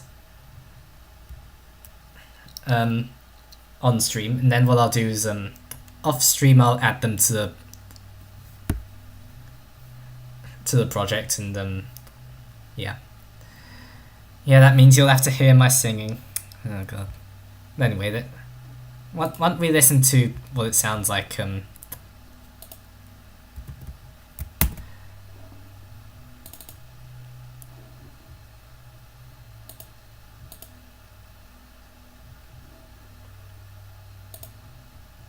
once we have a listen to what it sounds like on this side of the computer.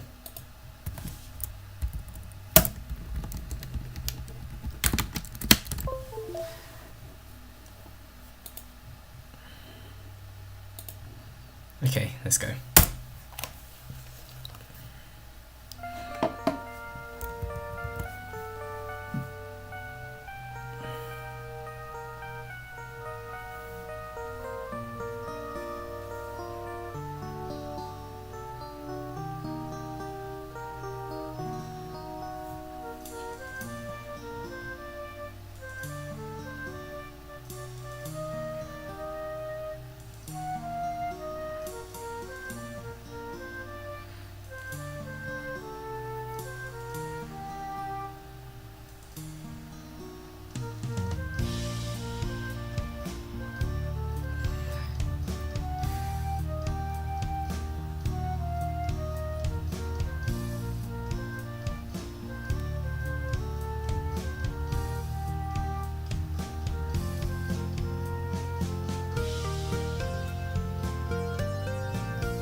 Yeah, it sounds nice. I just realised I kind of fudged up the second verse melody a bit.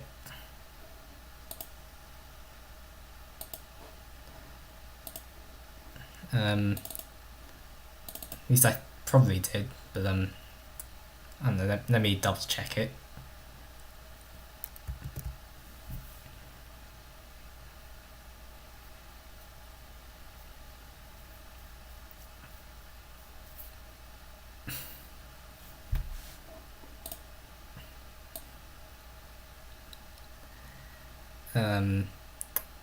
Okay.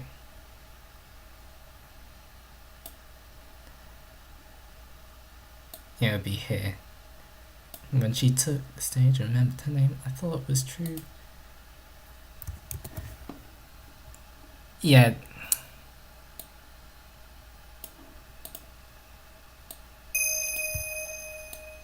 Yeah, we need these two notes for there could never be any more blue.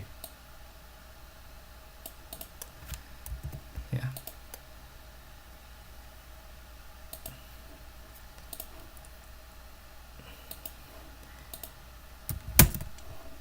Other than that, like, it's good.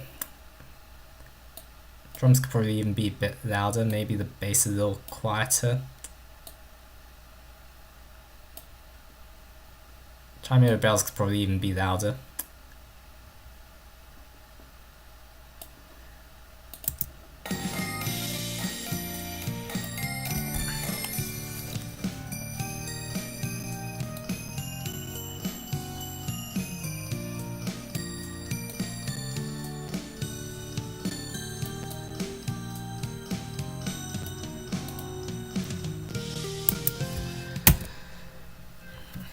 Let me know it's sounding awesome so far. Yeah.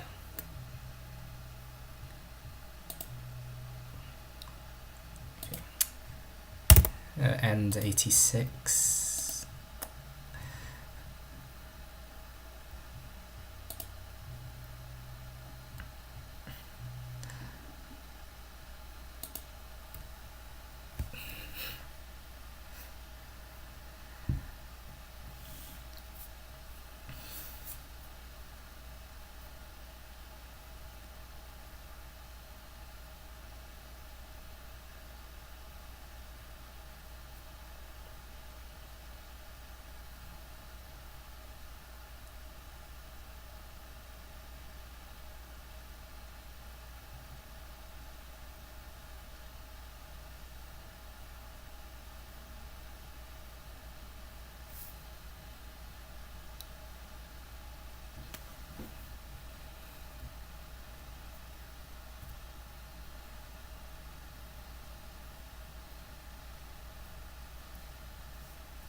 Okay.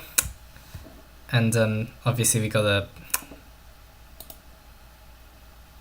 attach it to my USB as well.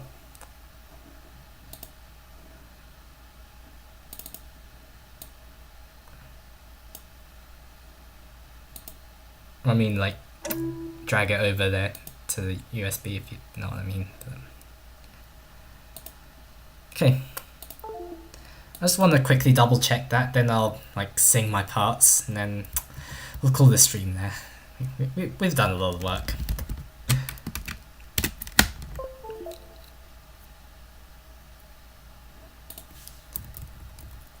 Okay, let's have a listen. I'll just go from the second verse.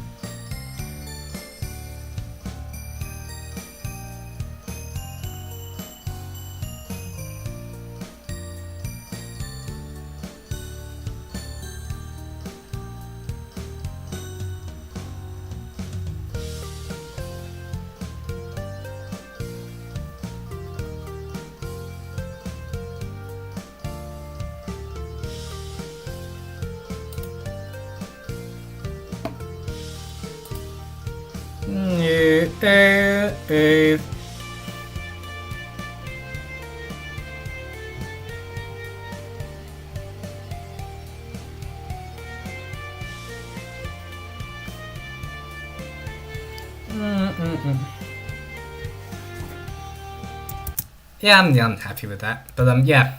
Anyway, time for me to actually sing the parts. Oh god.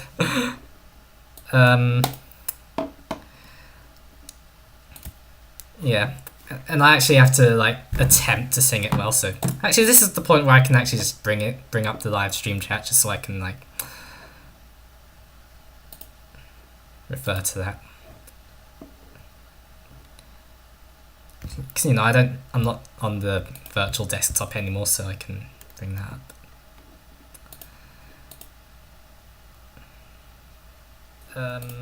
Okay. Pop out chat.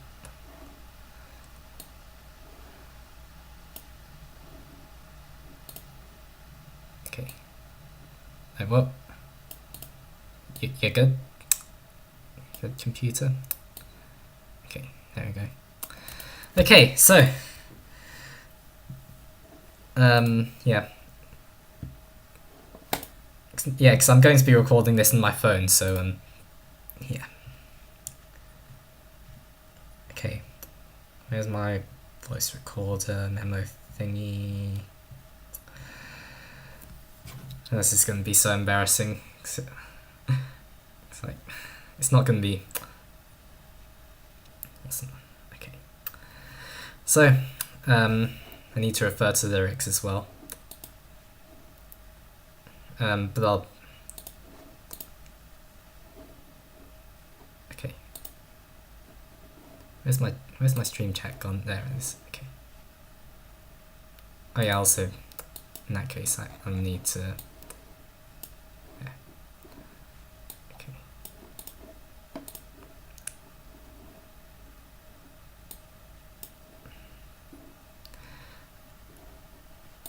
Okay, so... Let's go. Oh my god. This is not going to be good. This is not going to be good.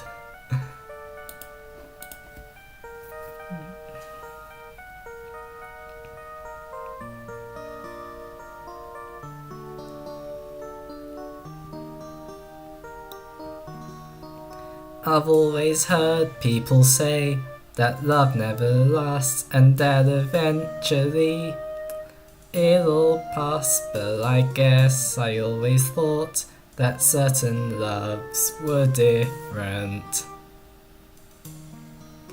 I've always heard people say that love never lasts and that eventually it'll pass, but I guess I always thought that certain loves were different.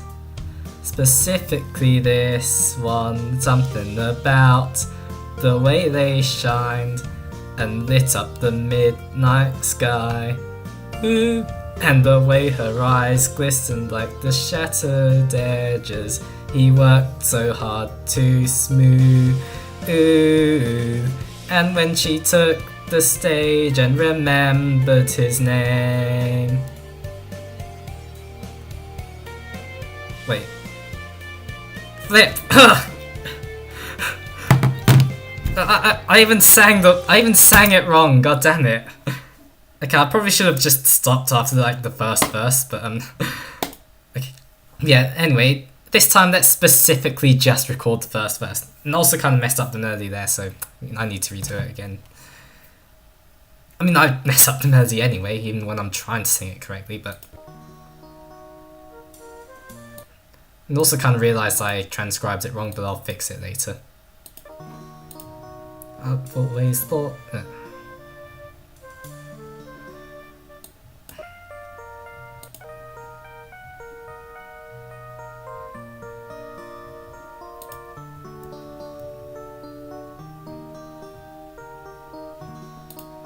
I've always heard people say that love never lasts and that eventually it'll pass, but I guess I've always thought that certain loves were different. I've always heard people say that love never lasts and that eventually it'll pass, but I guess I always thought that certain loves were different. Specifically this one. Okay, that was fine. I mean, in the context of my singing voice, it's passable. But it's but I know like someone out there is gonna sing it a lot better than me. Anyway, let's do the pre-chorus.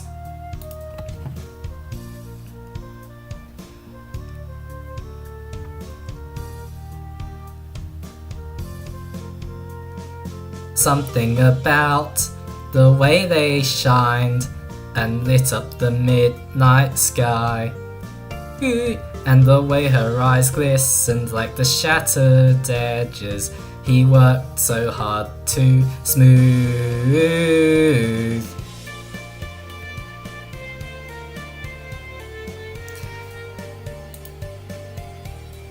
Honestly, I probably could have even went into the pre-chorus, the chorus. I mean, so why not I do that instead? Actually, I mean, I sang it fine. Like, I'm trying to avoid saying I sang it well, because like with my singing voice, like I probably didn't. But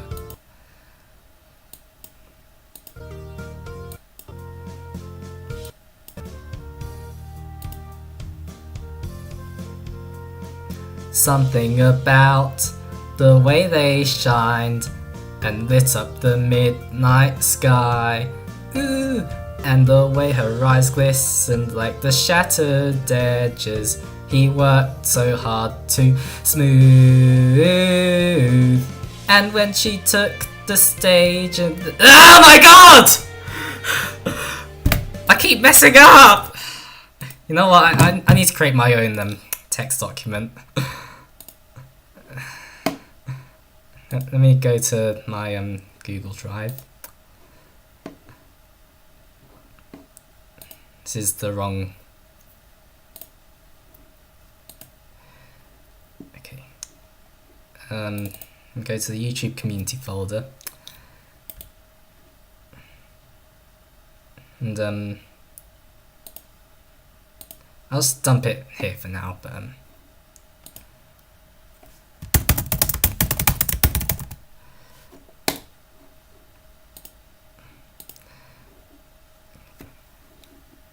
if I copy and paste it directly into the document, then it's just gonna mess up the formatting, so I'm going to have to type it myself.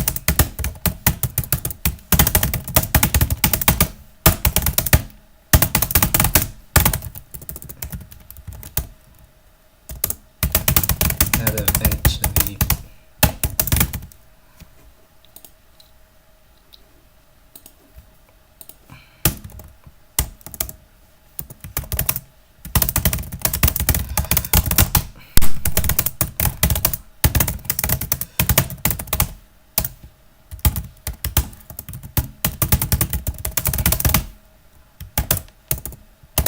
Okay. And that's actually meant to be a full stop. I guess we don't really need all the commas necessarily.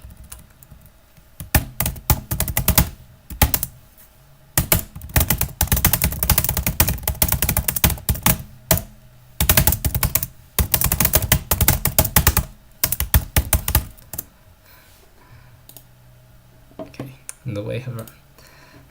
And yes, my typing is that fast and that loud.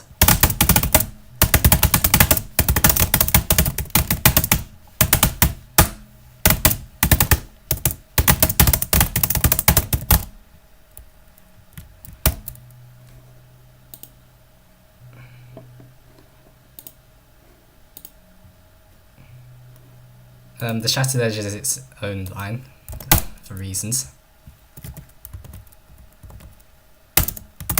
Then chorus.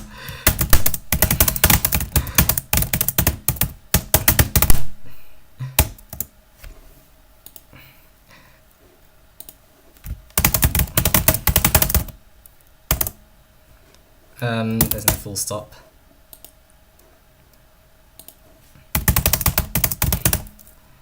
Honestly, I should probably format it like based on like how I'm singing it, or like.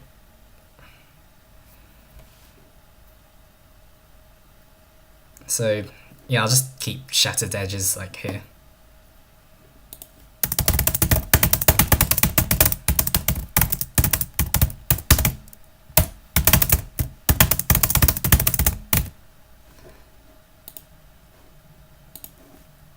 And then post-chorus.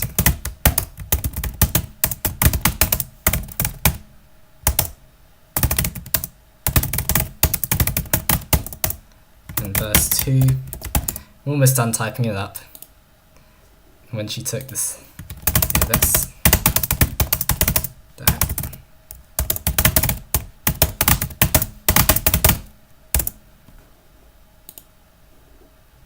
Remembered his name. I'm sorry.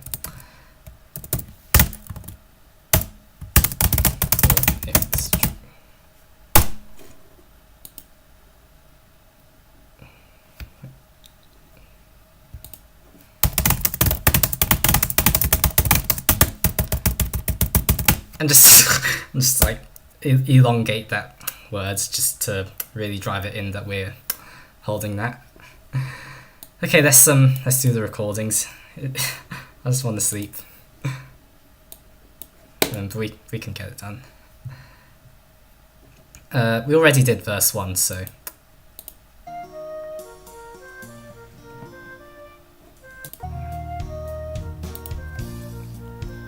let's go from pre-chorus then.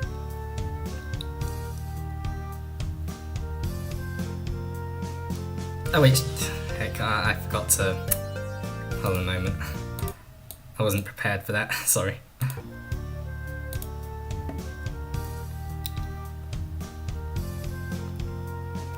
Something about the way they shined and lit up the midnight sky. The way her eyes glistened. Hold on.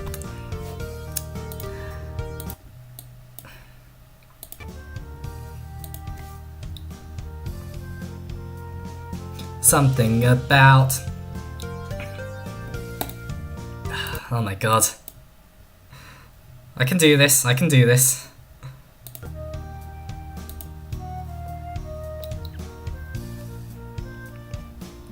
Okay, we got this. Something about the way they shined and lit up the midnight sky. And the way her eyes glistened like the shattered edges he worked so hard to smooth. Back when her walls were crumbling, he patched them up with the touch that could melt even a heart of stone and mold it to fit anew.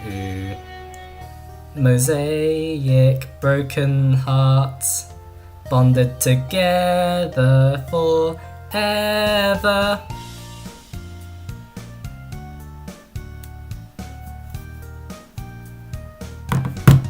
Yeah, that was a decent take. I kind of forgot to go back up to the F after dropping down to E on Forever, but never mind.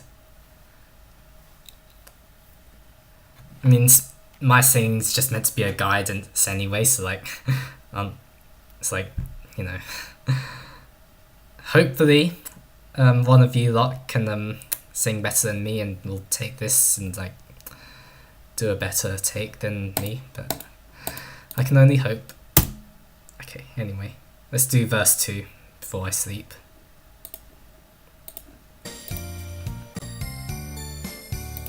Oh.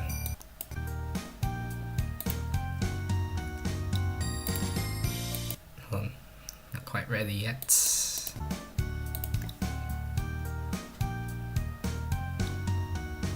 And when she took the stage and remembered his name, I thought it was true, there could never be any more blue.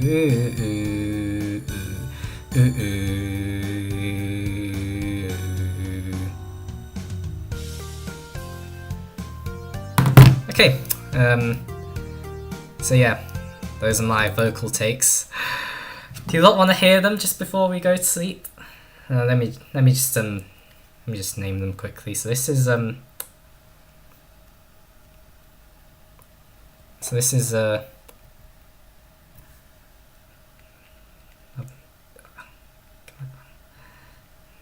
Never Lasts verse 1. Love Never Lasts pre-chorus, chorus. And then Love Never Lasts. Come on. Verse 2. Then I can just share with Drive.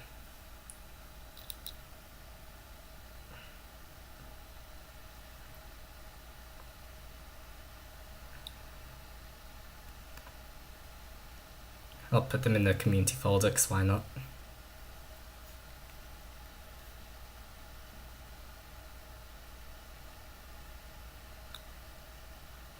Okay.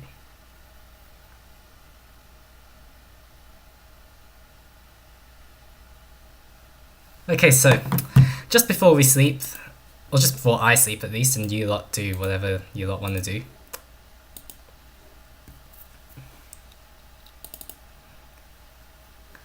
Let's have a listen to these horrible vocal takes, why don't we? This is pre-chorus and chorus.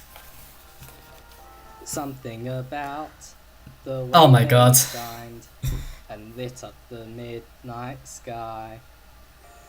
oh my god, that vocal crack, oh my god. Shattered edges, he worked so hard to smooth. Back when her walls were crumbling, he patched them up. With the touch that could melt even nothing. Oh my god. Oh my god. To fit anew.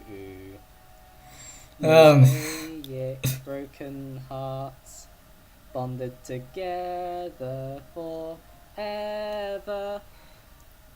Oh god. Oh my god, that was painful to listen to. Oh my god, that was painful to listen to. God. And the fact this a cappella as well, like, at least like with a fairly quiet backing track, but I've always heard people say that love never lasts and that eventually it'll pass, but I guess I've always thought that certain loves were different. I've always heard people say that love never lasts and that eventually it'll pass. Oh my god. Why do I sound like this? Were different. Specifically this one. It's like, I don't know, you lot hear yourself, like, you lot ever just like hear yourself back in the recording and like it sounds completely different to how you envision it in your head, like it's like you're hearing your voice like it's like your voice sounds differently to you, like compared to like how it sounds in recordings, and like when you hear it back it's just when you hear it back and you realise that that's what you sound like, it's not the best feeling ever, I'll tell you that. But anyway, let's listen to the final one, verse 2. And when she took the stage and remembered his name, I thought it was true. There could oh yeah, that's the Saint one. Oh god.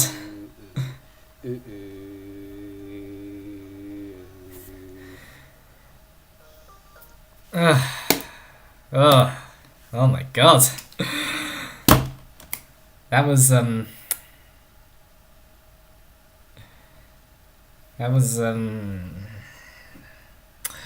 something. In fact, you know what? I can just can actually create a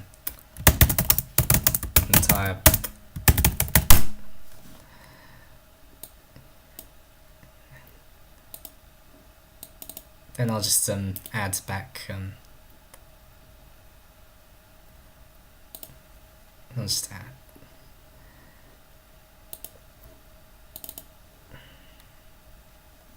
I'll just add in the MP3 file. Yeah.